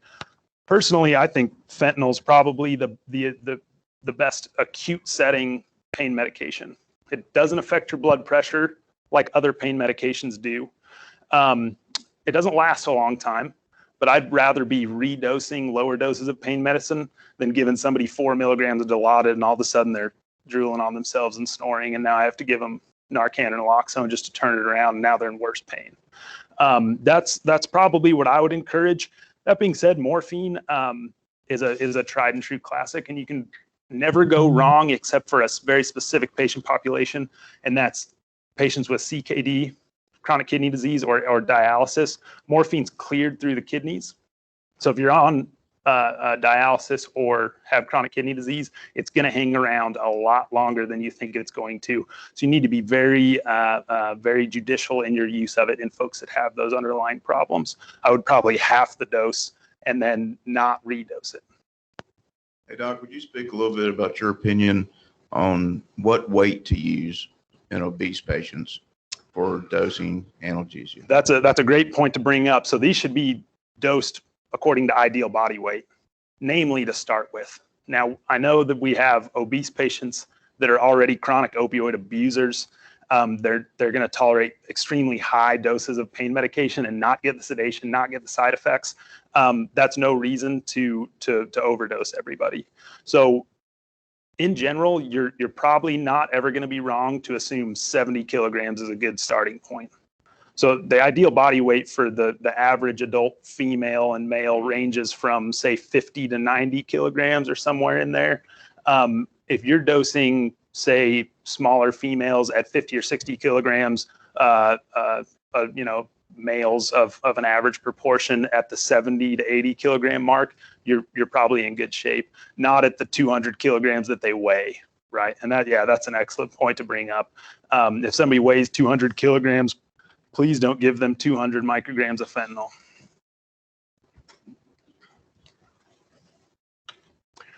And so we kind of touched on this. All of your opioids are going to cause significant respiratory depression and hypotension at further increasing doses. Fentanyl, though, doesn't cause as much hypotension as the others. Again, why it's such a good medication to use, namely in traumatic patients, got a big open fracture. They need analgesia. but you don't want to drop their blood pressure because they're probably already tenuous anyways. We talked about ketamine. This is probably the biggest argument against it in the traumatic patient is that there's some literature, however, it's not great, but it exists, that it'll cause increased intracranial pressure, which is something we're trying to avoid, namely in the traumatic brain injury patients. You can also get respiratory depression from ketamine and laryngospasm, in which case the vocal cords just clamp down and there's no air passage. It's a very scary thing to see. It doesn't happen that often, but it's terrifying when it does. And most folks seem to think this happens up at the dissociative dosing. So we're talking 1 to 3 milligrams per kilogram. You can see it as low as like 50 milligrams. Again, why I would just exercise a lot of caution when using ketamine. I know we all love it and it works well most of the time, but it's something that needs some caution. Narcan naloxone reverses your opioids. If for whatever reason you get into the situation where they're over sedated, be it from medication they already took or from over analgesia from us. So just a couple of words about ketamine. We have had some experience here with some patients becoming apneic. Sure. Yeah. So in our state protocol, we're at 4 milligrams per kilogram IM for excited delirium. Mm-hmm. Dr. Ferguson's our medical director. Yep. He doesn't want us using it for analgesia, mostly because it's a scarce resource and Yep. we have opioids available for analgesia. Yep. Which I agree with. But to make sure everybody knows, ketamine apnea and respiratory depression doesn't work the same as opioid respiratory depression. It's significantly delayed. There's a small sample study came out in early 2018 about EMS use at 5 milligrams per kilogram IM. Yeah. And a full quarter of the cases, 25% of the cases, Yeah. experienced an apneic event an hour or more after administration. Right. So it's easy for us to see with morphine or fentanyl that we've given too much, the patient becomes obtunded, we start seeing respiratory depression, Sure. and it's associated in time with administration of the drug. Ketamine's different. You give it now, later they stop breathing. So we've got to make sure that anytime we give ketamine, we let the receiving staff know so that they can watch the patient. Yeah, I couldn't agree with that more. And yes, I'd touch base with Dr. Ferguson about that as well. I include all of this because we're all here to further on our knowledge, and you'll see this out there and you'll see it in literature. I fall on the side of Dr. Ferguson and y'all's protocols of I would not use ketamine myself in the field as an analgesic, just like you said, especially when you have morphine, fentanyl, things like that on board. I just wanted to point you to a couple of websites. Ortho Bullets is probably my go-to resource for all the orthopedic stuff. It covers fractures, compartment syndromes, fasciotomies. If you want to further your knowledge on any of that, it's a great resource. This S-Track is that San Antonio Whole Blood Project. If you want to read some more about that or look at their data, that's their website. It'll show you their catchment areas, what they started with, where they're at now, and some of their success stories from using whole blood. Any other questions? I guess real quick to summarize, good neurovascular exams, distal to the injury, immobilization, transport. I think I've said that a lot, so it's probably ingrained in everybody's mind, but just as a good concluder. Very good. Thank you. Great presentation. Hey, Dr. Evans, have you got another piece? Okay. We're gonna take just a couple minute break and let everybody get up and stretch, use the bathroom. We'll come back and conclude with Dr. Evans.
All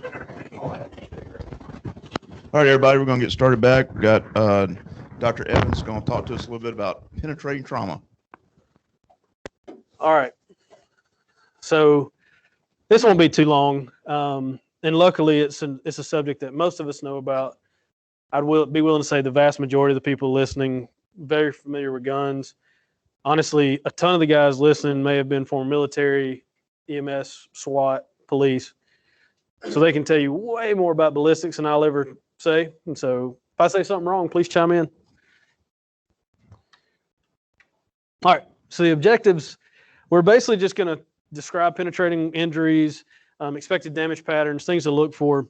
We're going to talk a little bit about some types of the weaponry, most notably bullet fragments and projectiles, and things that you'll see in the pre-hospital setting related to them.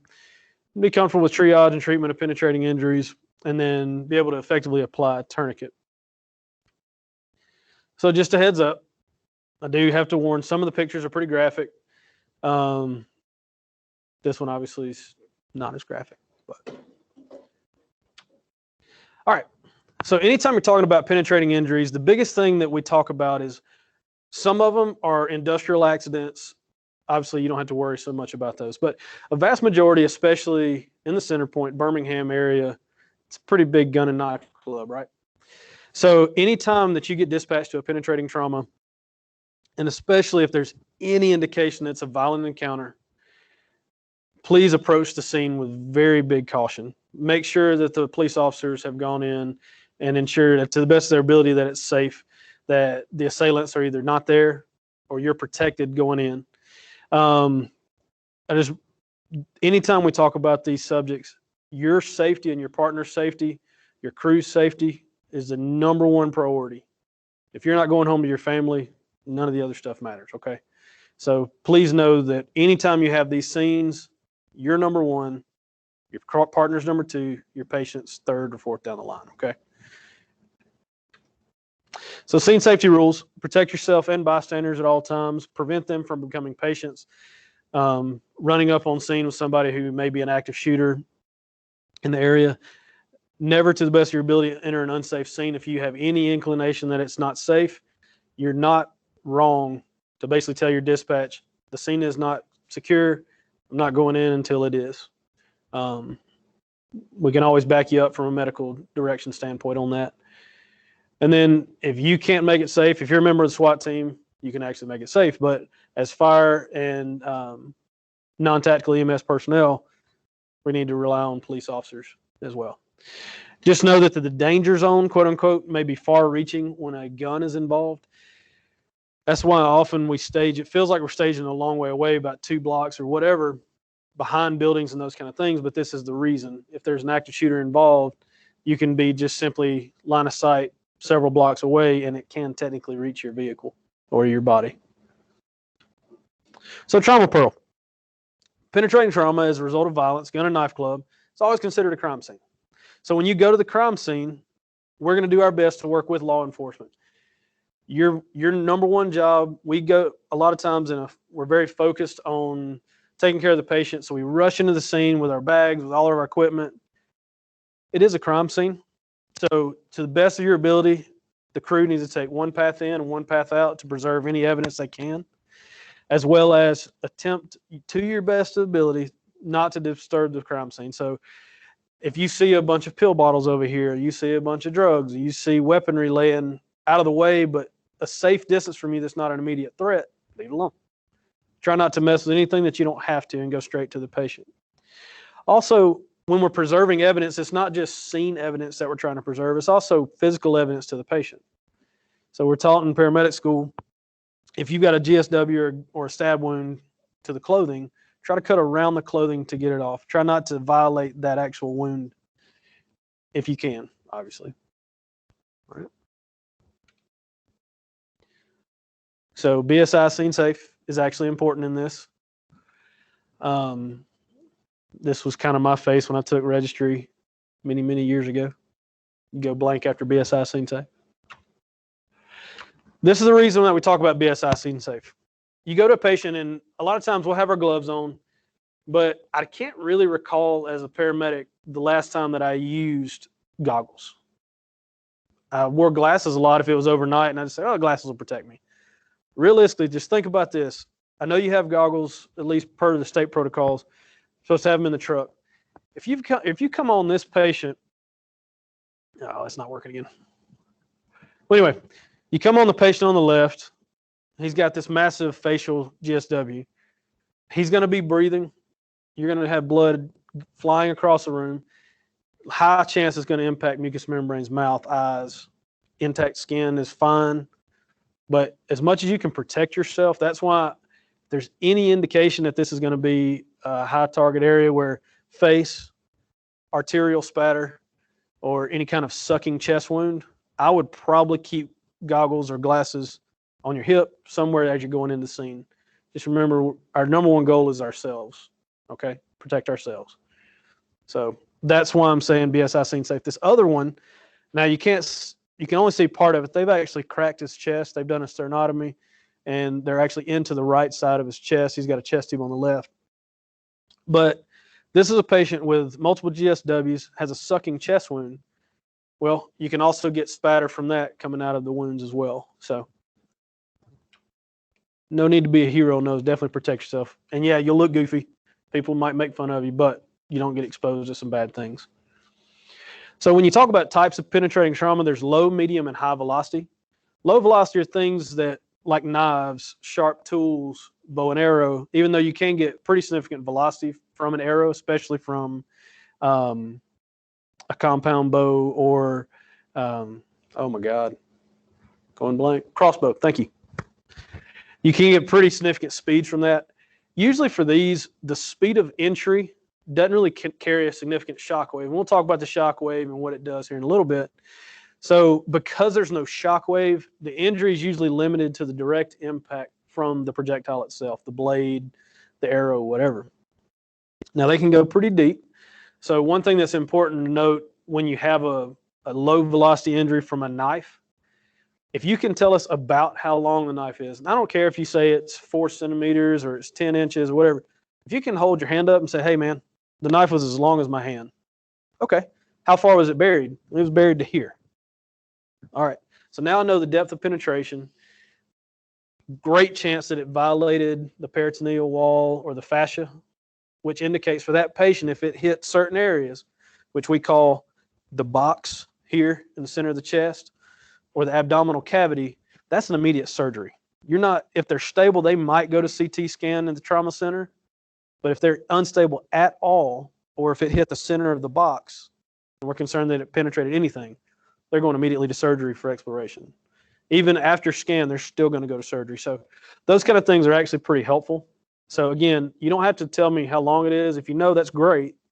But if you can just give somehow some reference, how much was the depth of penetration? How big was the knife? It was a butcher knife versus a little pin box blade. Okay. These are some low velocity wound examples. The top left, I basically showed that most of the low velocity wounds are knife wounds. And most knife wounds are not significant stabs, they're actually slashes. So if you think of how a person actually comes at a victim, they're either holding it like this and they're stabbing, but it's a downward motion. So you may get penetration, but you're going to get a lot of soft tissue injury, a lot of cuts, or they're holding it with the blade upward and they're slashing like this, okay? So lots of soft tissue injury. This middle one right here, I don't know why it's not working with. The middle one right there, what are some things you would worry about on her? Yeah, spine. You're either getting into the spine. If it's angled a little bit more, you're getting into the pleural cavity. She's probably going to have a pneumothorax. It's a terrible place to get stabbed. So if you're an assassin, it's a good place to stab your patient. Far right, Blisk injury from an arrow. That is not a good place to get shot. You can see that for these, obviously depth of penetration is not that heavy. We don't know how long this knife is. It could be this much inner skin. It could have gone all the way through the front of the thorax. Not real sure.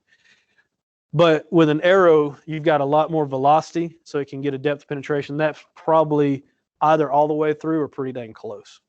Okay, so it's impacted lung for sure. It may have impacted other vasculature. It's a little far lateral to get to the cardiac window, but you never know. Okay, and then we have, Cody, have you seen one of these in the ER? I personally have seen one of these. This is not the patient. It was a female. It's kind of impressive. Those stiletto heels are pretty stinking sharp. And when you get an angry woman, that's a lot of force.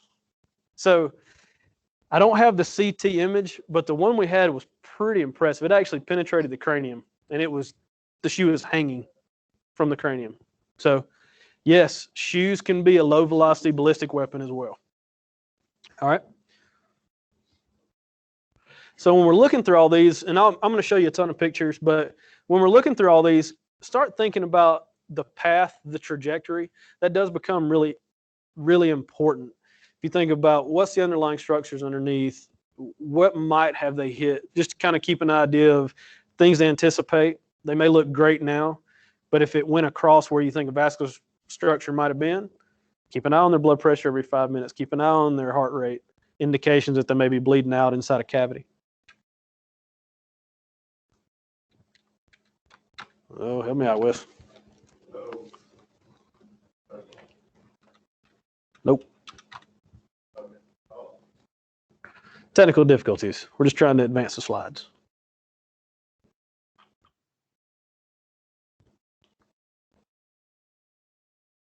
While we're working through that, and we'll talk about them while Chief Ward's kind of, there we go. Never mind. He got it. So next we're moving on to medium velocity. These are things like handguns become a medium velocity, shotguns, pellet guns.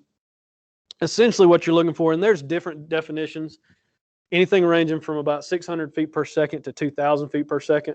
I went right in the middle because if you look at the exit velocity, the muzzle velocity of most handguns, shotguns, and things like that, exit velocity is roughly around 1,000 feet per second. You get into much greater velocities, you have other things to worry about. So medium velocity handguns, shotguns, pellet guns. Obviously, they're going to have a greater depth of penetration. A lot of handguns will actually fully penetrate the torso or penetrate the whatever body part they impact. And then they cause tissue damage because now you are coming with a little bit more speed. There will be a shock wave involved, not as much as a higher energy round. But you don't have to worry about just the hole coming in. And we'll show this in a second with some pictures. You don't have to worry about just the hole. It's not like you're taking a pencil and just pushing it through the body. That pencil now, as it impacts the body, becomes a big marker or something larger, and it creates a cavity as it goes in. So with these lower velocity or medium velocity rounds, things like a 9mm, 45, you do have to worry mostly about the organs impacted. There's, again, a small shock wave, but it's usually directly, whatever organs it impacts is what it's going to hit. Now, a lot of these projectiles will fragment when they hit bone, when they hit other things. And so you got to worry about other projectile and directions and ballistics when it goes into the body. We'll talk about that again in just a second.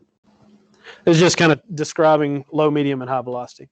High velocity penetrating rounds are things like a 223 or a 5.56 round or a 30-06 or these high-powered rifle rounds. Where I'm from, we'd call it deer rifles. Everybody uses the word assault rifle. Man, that's a politic thing, whatever. But high-powered rounds, essentially, they're traveling at greater than 2,000 feet per second. A lot of the really high-powered rounds, like a 223, and some of those will travel greater than 3,000 feet per second. So if you think about it, the reason these feet per second come into play, energy is mass times velocity. So if you go back to physics in high school and all that kind of stuff, college, the energy that they're impacting with depends on the mass of the bullet. So the 150 grain or whatever size bullet you've got times the speed of the bullet. Well, I can take a 45 slug, and I'll have a picture here in a second of the different slugs, but a 45 slug is pretty big. That's a nice size round, but it's traveling much slower. You take a 223, it is a pretty tiny round, or a 22 long, still a pretty tiny round, but it carries a ton of speed. So when it impacts the body, it carries a tremendous amount of force with it. Creates a lot more injury than what you would expect, given if you just set them here. And I almost brought some rounds I didn't want to bring live rounds in your fire department, so we'll have pictures to kind of show you the difference there. So if you look here, the ballistic injury doesn't look that bad from a medium velocity handgun round, right? You see the hole, you know something's there, probably got a lung, so be it. But now look at the devastation from a high velocity round that might actually be smaller in caliber smaller when you look at the actual ballistic, but it causes a tremendous amount of damage. That person actually might wind up losing their leg, as opposed to if it's just a handgun, there's a good chance it might just be a hole and no big deal. Maybe a broken bone. So the amount of tissue injury obviously depends on, like we talked about, bullet size. Larger the bullet, more resistance to the tissue, larger the track. Bullet speed, increased speed carries increased energy, creates a larger shock wave, leading to a bigger cavitation or hole as it goes through the body. Bullet deformity, that's why hollow points and some of these specialized rounds are so deadly and so big, is as they hit their target, they will flatten out. And again, just like bullet size, now it becomes an even larger projectile, creates a larger hole, larger cavity, deforms more tissue and causes more injury.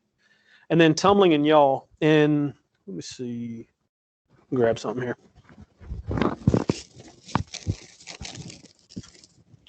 So when we're talking about tumbling and yaw, I know if you've ever been in the military or ever had any shooting classes, you kind of know what tumbling and yaw is, right?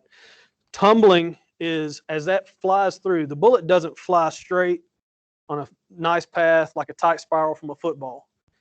As it travels through the air, it starts to tumble. And again, when you think of how it's going to impact the tissue, if it hits it very straight, it's not a ton of damage other than what's already been talked about, the bullet size, the energy from the shock wave.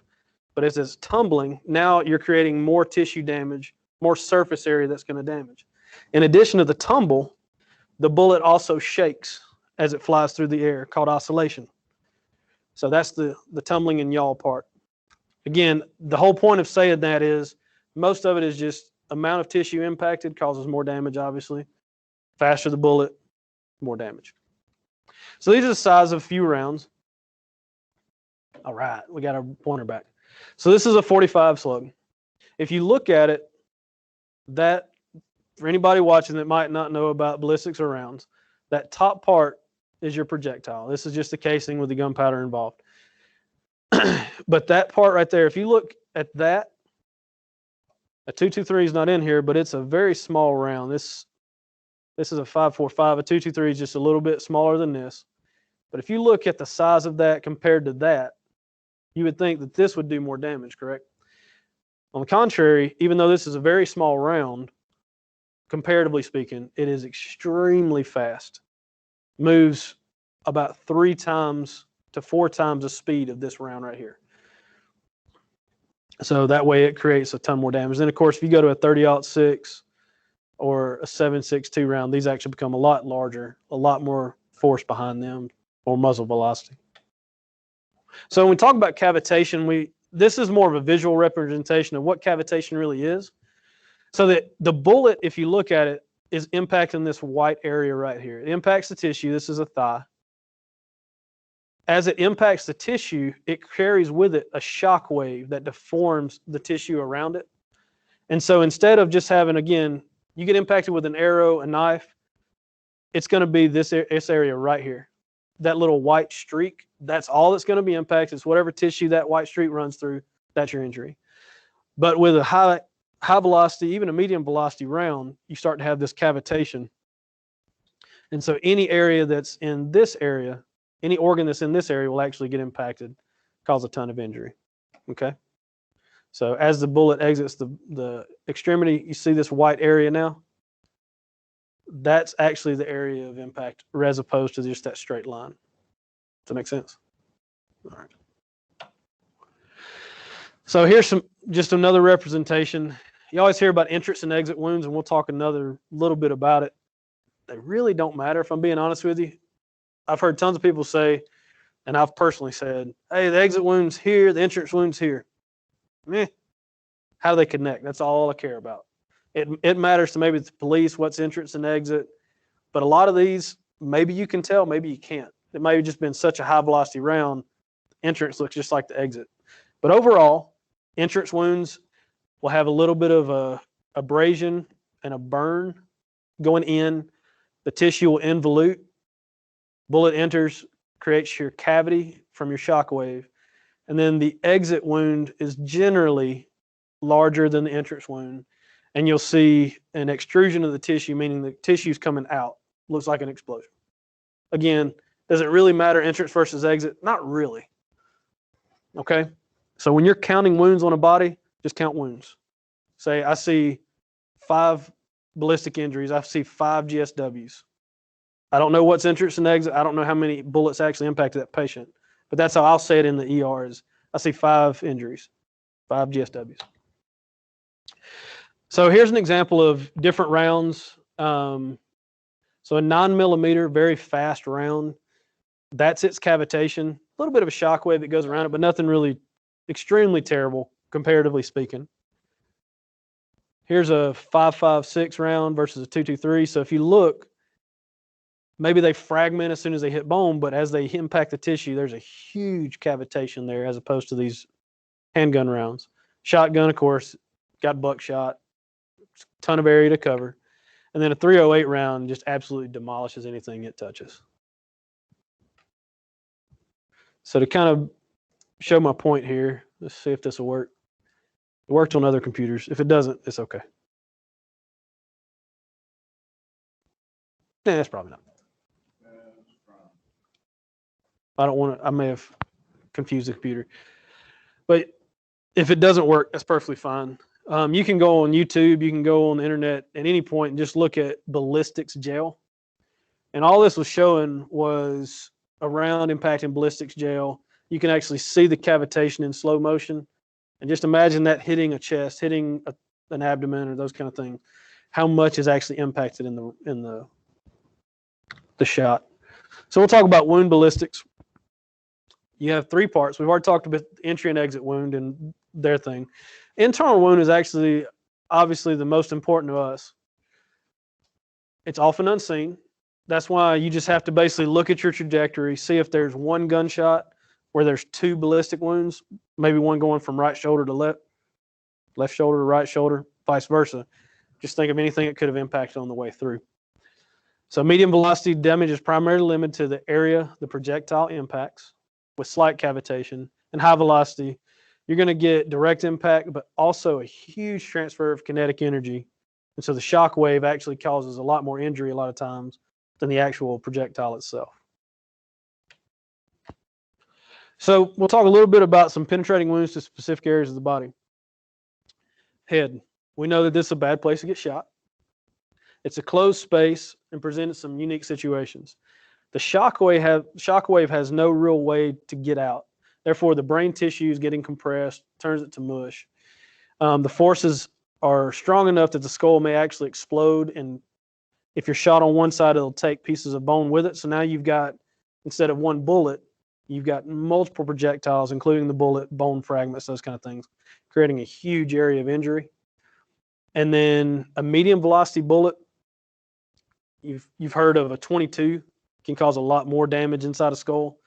Reason being, small bullet, it may not have enough force to get out the other side, and it can just ricochet and cause basically a Swiss cheese sort of effect.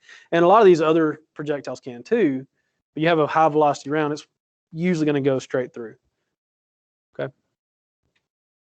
This is an idea about that.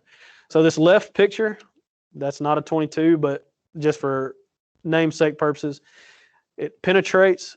This bone is now, pieces of bone are now coming into the brain, crosses midline, impacts this other side, causes another fracture. There's going to be bleeding associated with that. And then now it takes another path and starts to basically create Swiss cheese inside the brain. That's an actual CT of somebody. The gunshot was on the right side. If you're looking at the image, gunshot from right to left. And if you'll notice all the bone fragments, these are ballistic fragments. A lot of these are actually bone fragments that have come through.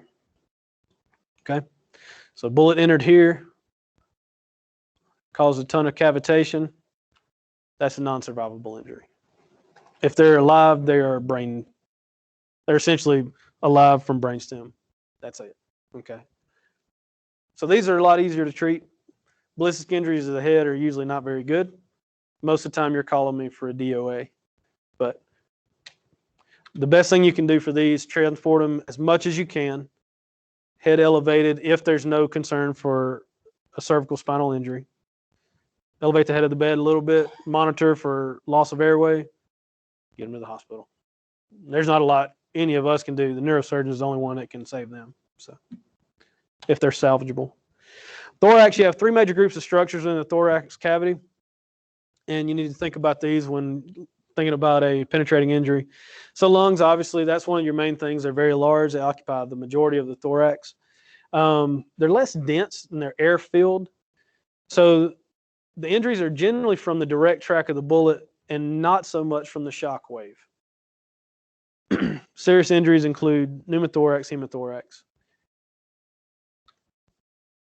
Vascular injuries, blood and muscle is actually more dense than the lung parenchyma and the air-filled lung tissue. So it's more susceptible to the shock waves. So even though the bullet may enter several centimeters away from a vascular structure, there's a high chance that that shock wave itself is going to get the vascular structure and essentially make it rupture within the cavity. So if you get damage to the aorta, superior vena cava, subclavian arteries or veins, they can bleed a pretty significant amount from those. And you can have shock wave to the heart as well. So gastrointestinal, if it transects the esophagus as it goes through the thorax, these people may not die immediately, but they're going to get super sick and may die from infection. Anytime there's a rupture of the esophagus spilling into the thorax, it's pretty terrible. And they're going to die probably a pretty horrible death later. Abdomen, you've got different types of structures within the abdomen. Obviously, you've got solid things like your liver, like your spleen that are real subject to complete explosion, essentially, if something impacts those. You've got air-filled things, such as GI lumen, and you got bony structures as well, such as pelvis, spine, those kind of things. Again, we talked about solid organs are really susceptible to shockwave injury. So not a lot to speak about that. Just be aware of some of these things. If it's in the area of solid organs within the abdominal cavity are pretty vascular, so they can bleed a ton. So right upper quadrant, left upper quadrant can cause a pretty significant amount of bleeding. They can hemorrhage out on you pretty quickly. Then bones are also very vascular. Fracture of pelvis, just like Dr. Peterson talked about a while ago with open book pelvises or those kind of things. Any impact to a pelvis can be considered a life-threatening injury. So just to kind of digress a little bit, not to divulge too much, but do you remember several years ago there were a couple Auburn players killed on a gunshot? And we've had it happen twice, but two Auburn players were impacted, one died. Essentially, one of those deaths, and that's all I'm going to say, didn't look that bad. I was working down there at the time. It was a posterior wound. Guy was talking, no problem. He was shot in the butt. It's the best way I can put it. But during transport, started to deteriorate, started to become much more tachycardic, started to become much more hypotensive. Long story short, that posterior butt wound turned into a lacerated artery, and then it took a track where it lacerated his iliac and femoral arteries in a couple different places. So doesn't look really bad, but killed him. And we've seen that quite a few times at UAB as well. So things that look pretty innocuous, like, oh, it's kind of funny, you got shot in the butt. They usually wind up rolling in on stretcher on their belly. Those can be pretty serious. Just think of the structures underneath. So keep a really, really high suspicion, even if they don't look very heavy. If it's in basically pelvis to neck region, there's tons of structures in there that can be impacted, tons of life-threatening things that can be impacted as well, especially with bullet fragmentation. So extremities, there's still a high amount of vascular flow in the proximal extremities, proximal upper arms, proximal lower extremities. That's why when you see a gunshot to those areas, thigh, humerus, shoulder, that's a trauma alert, right? You put them in TCC, they're going to come to the trauma center as a level 1. A lot of times, if it's a gunshot to the hand, a gunshot to the foot, ankle, calf, whatever, it doesn't necessarily need to be a level 1 alert. Depends on your judgment. If it's a low velocity round, impacts that area. If you come to UAB, we're more than happy to see it, but it's probably going to go to a pod. It doesn't necessarily have to go to the trauma bay. However, if you got a high velocity round that impacts distal to the knee, you've got arterial spray, you're seeing a wound about like that.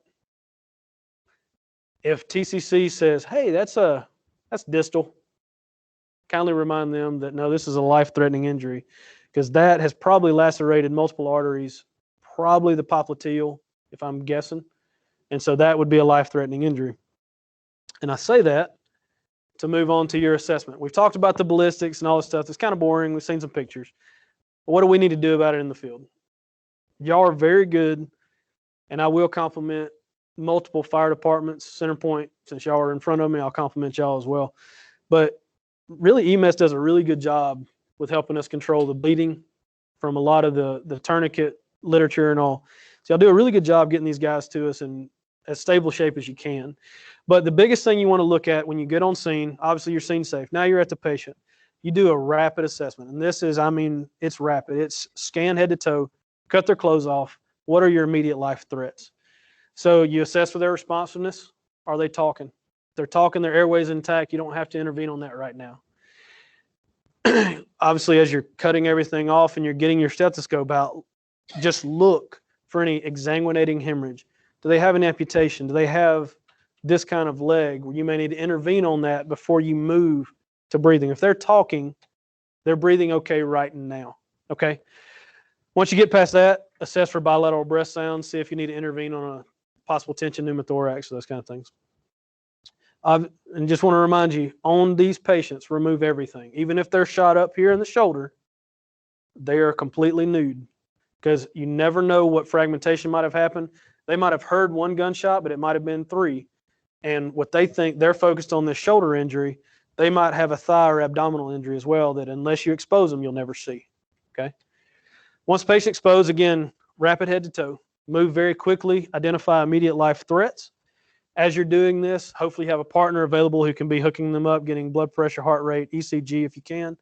Get IV establishment again as you can. Everything's moving pretty quickly at this time. Ideally, 2 large bore IVs, 18 gauge or larger. Now, when you're doing your rapid assessment, if you see this kind of injury, or you see that distal extremity injury that we just saw, we do need to go ahead and move to a tourniquet. If you see exsanguinating hemorrhage, grab your tourniquet, slap it on. While you're getting your tourniquet out, partner uses immediate direct pressure to the wound. It can be a gloved hand. If you can grab some gauze to kind of help, cool. If you've got quick clot gauze, even better. All of that to just try to do any kind of immediate control as you can. If it's in certain areas, another way to tamponade it off is you're going to get your clothes destroyed. Take your knee. If you're in your fire gear, maybe Chief Ward will buy you some new gear. But take your knee. Oh, if it is a distal thigh injury, put your knee in the crease here and basically kneel on them to tamponade off the femoral artery. That'll give you control until you can get the tourniquet on, until you can get better direct pressure, more hands. So it may just be something as simple as you see the problem, you kneel on their artery, and it can be up here in the shoulder as well. You kneel on the proximal site to get control while you're putting all these other things on. The whole goal in trauma resuscitation is keep the blood in the body and keep it going round and round. That's it. No harder, just in the body, going round and round. And if they lose enough, we'll give them blood back and make it go round and round. So there are different types of tourniquets. I use the CAT most everywhere I go. I think Chief Ward says here at Centerpoint, they carry the CAT as well. So when you go to apply the tourniquet, we've been through this a million times in your departments. We haven't, but I'm sure tons of places have showed you how to put on a tourniquet. But when you take it out, it's going to come like this. You slip it over the wound, and I'm going to kind of do it to myself. Cinch it down. Velcro it. Now I've got a starting point, okay? So now it's already tight. This is simply to continue to tighten it down even further. So one twist, and it's holding itself in place. Still not controlling my bleeding. I'm going to give more twists until I can't twist anymore. Okay? I can tell you that sucks. That's really tight. I can't feel my hand already. If you use one tourniquet and it doesn't really stop it, then you can use another tourniquet several inches proximal to this. This tourniquet will go a few inches proximal to the wound. And if, again, that doesn't work, grab a second tourniquet, put it several inches more proximal for a 2 tourniquet. If that doesn't work, use your best drug, which is high-flow diesel, and come on, do the best you can, okay? Hey, Dr. Evans. Yes. So actually, we're teaching now for tourniquets to just put them high on the extremity, no matter where the wound is. And that's fine. So there's some evidence that below the elbow, below the knee, can actually tourniquets can actually be ineffective because of the 2-bone nature. Yeah. And ideally that would be great. That's fine. The only thing I would be a little concerned of is if you go super proximal and you can't get control. Now it's fine to put one super proximal to get better control, maybe put one distal. But just the only reason I teach it that way is to leave yourself enough room if you have to put a second. But again, it's not wrong at all to put it super proximal. And if you have to add a second one, just put it a little more distal just to get that extra compression. So yeah. One thing that's really important on tourniquet application, write down the exact time or roundabout time that you placed it, because these tourniquets are a lot better. The old ones, the reason they got away from using tourniquets is they were very narrow. They were causing a lot of vascular injury. These are very wide. They don't cause as much vascular injury. But if you go several hours without any vascular flow, now the distal tissue is going to become very ischemic, necrotic. They may push toward amputation for sure at that time. So write down the time. That way when they get to the ED, I know, hey, tourniquet time up 30 minutes prior to arrival. I know in a couple hours I need to either take it down and let the tissue reperfuse a little bit, even though I know there's going to be an arterial injury, or they need to get up to the OR and take tourniquet down after they get true control. Okay. So once you get through your primary survey, you've controlled the immediate life threats, get moved to your secondary survey. Yeah. That's also a really good one.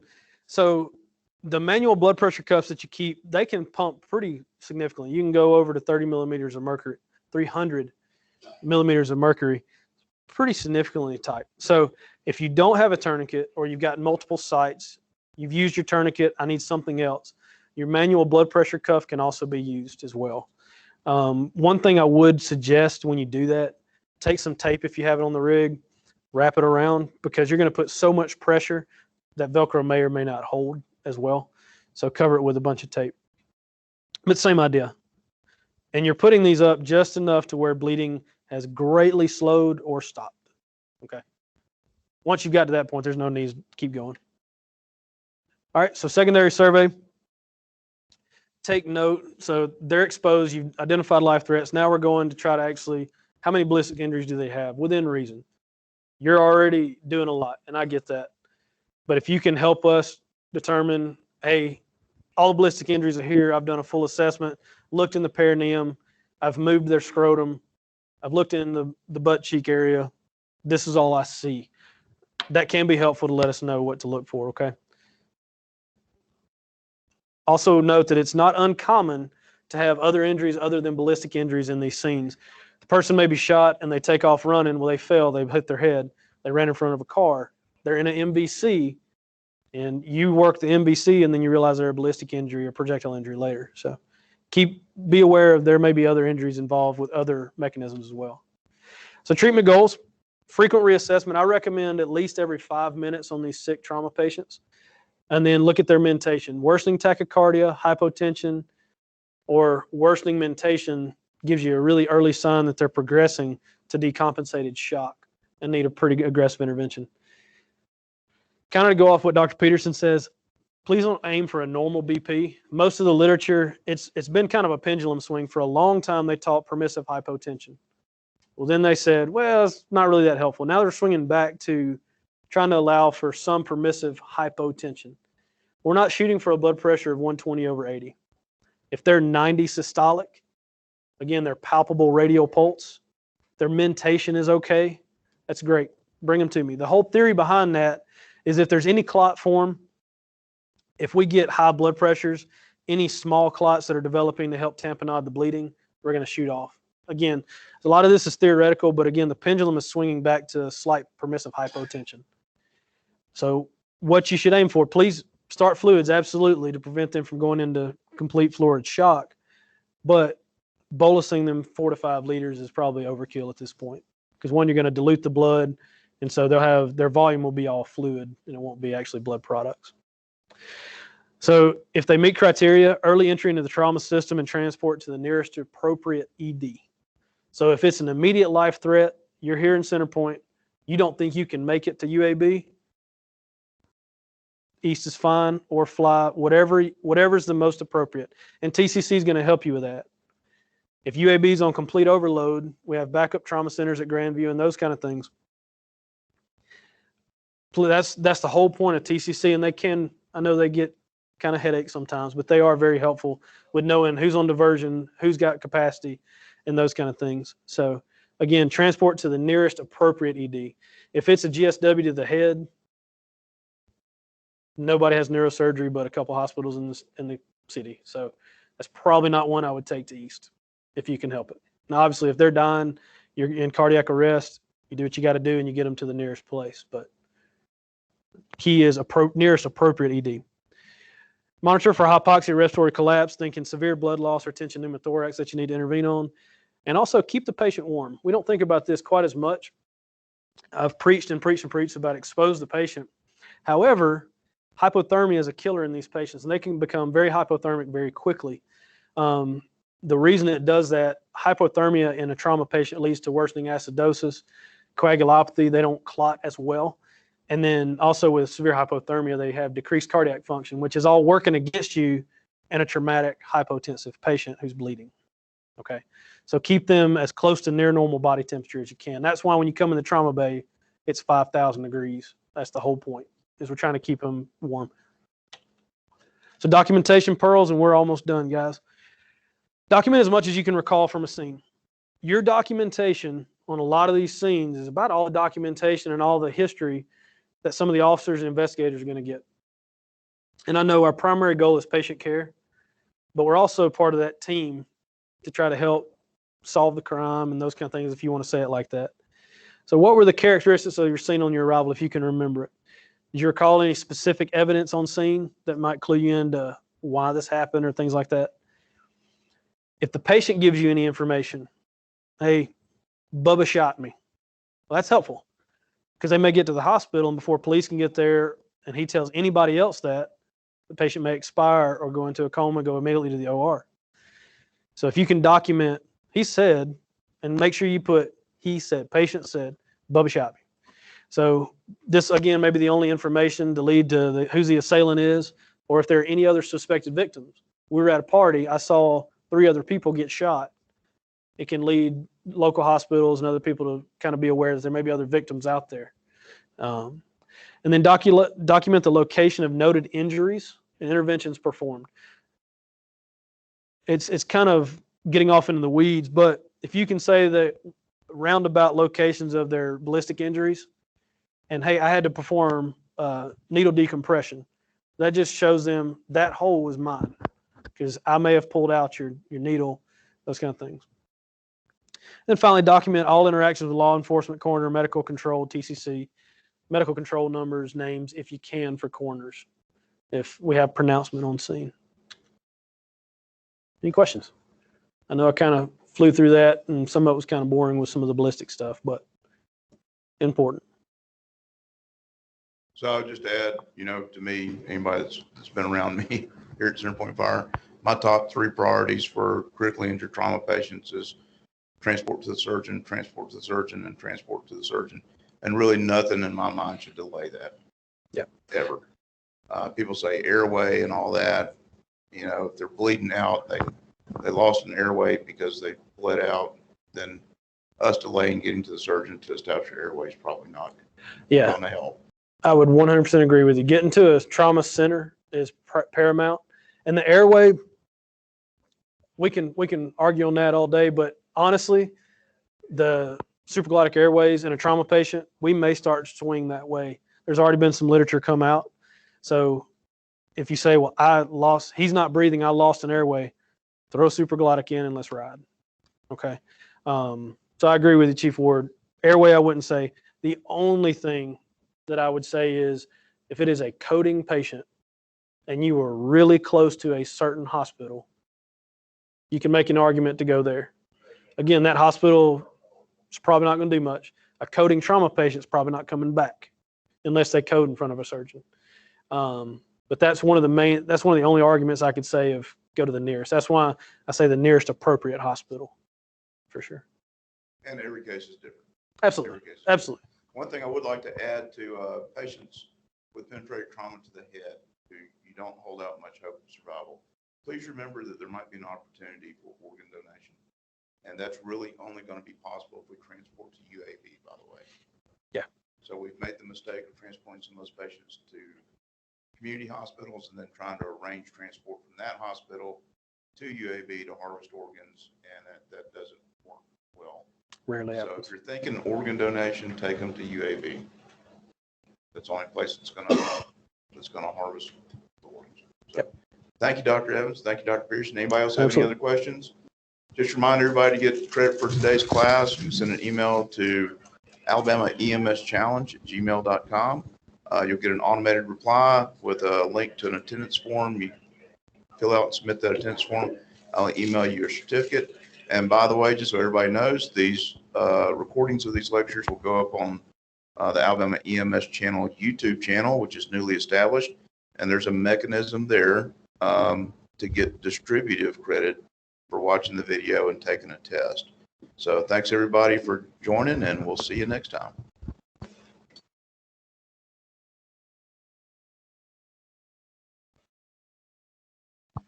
Password is Bones, by the way, for the form Bones. I'm sorry.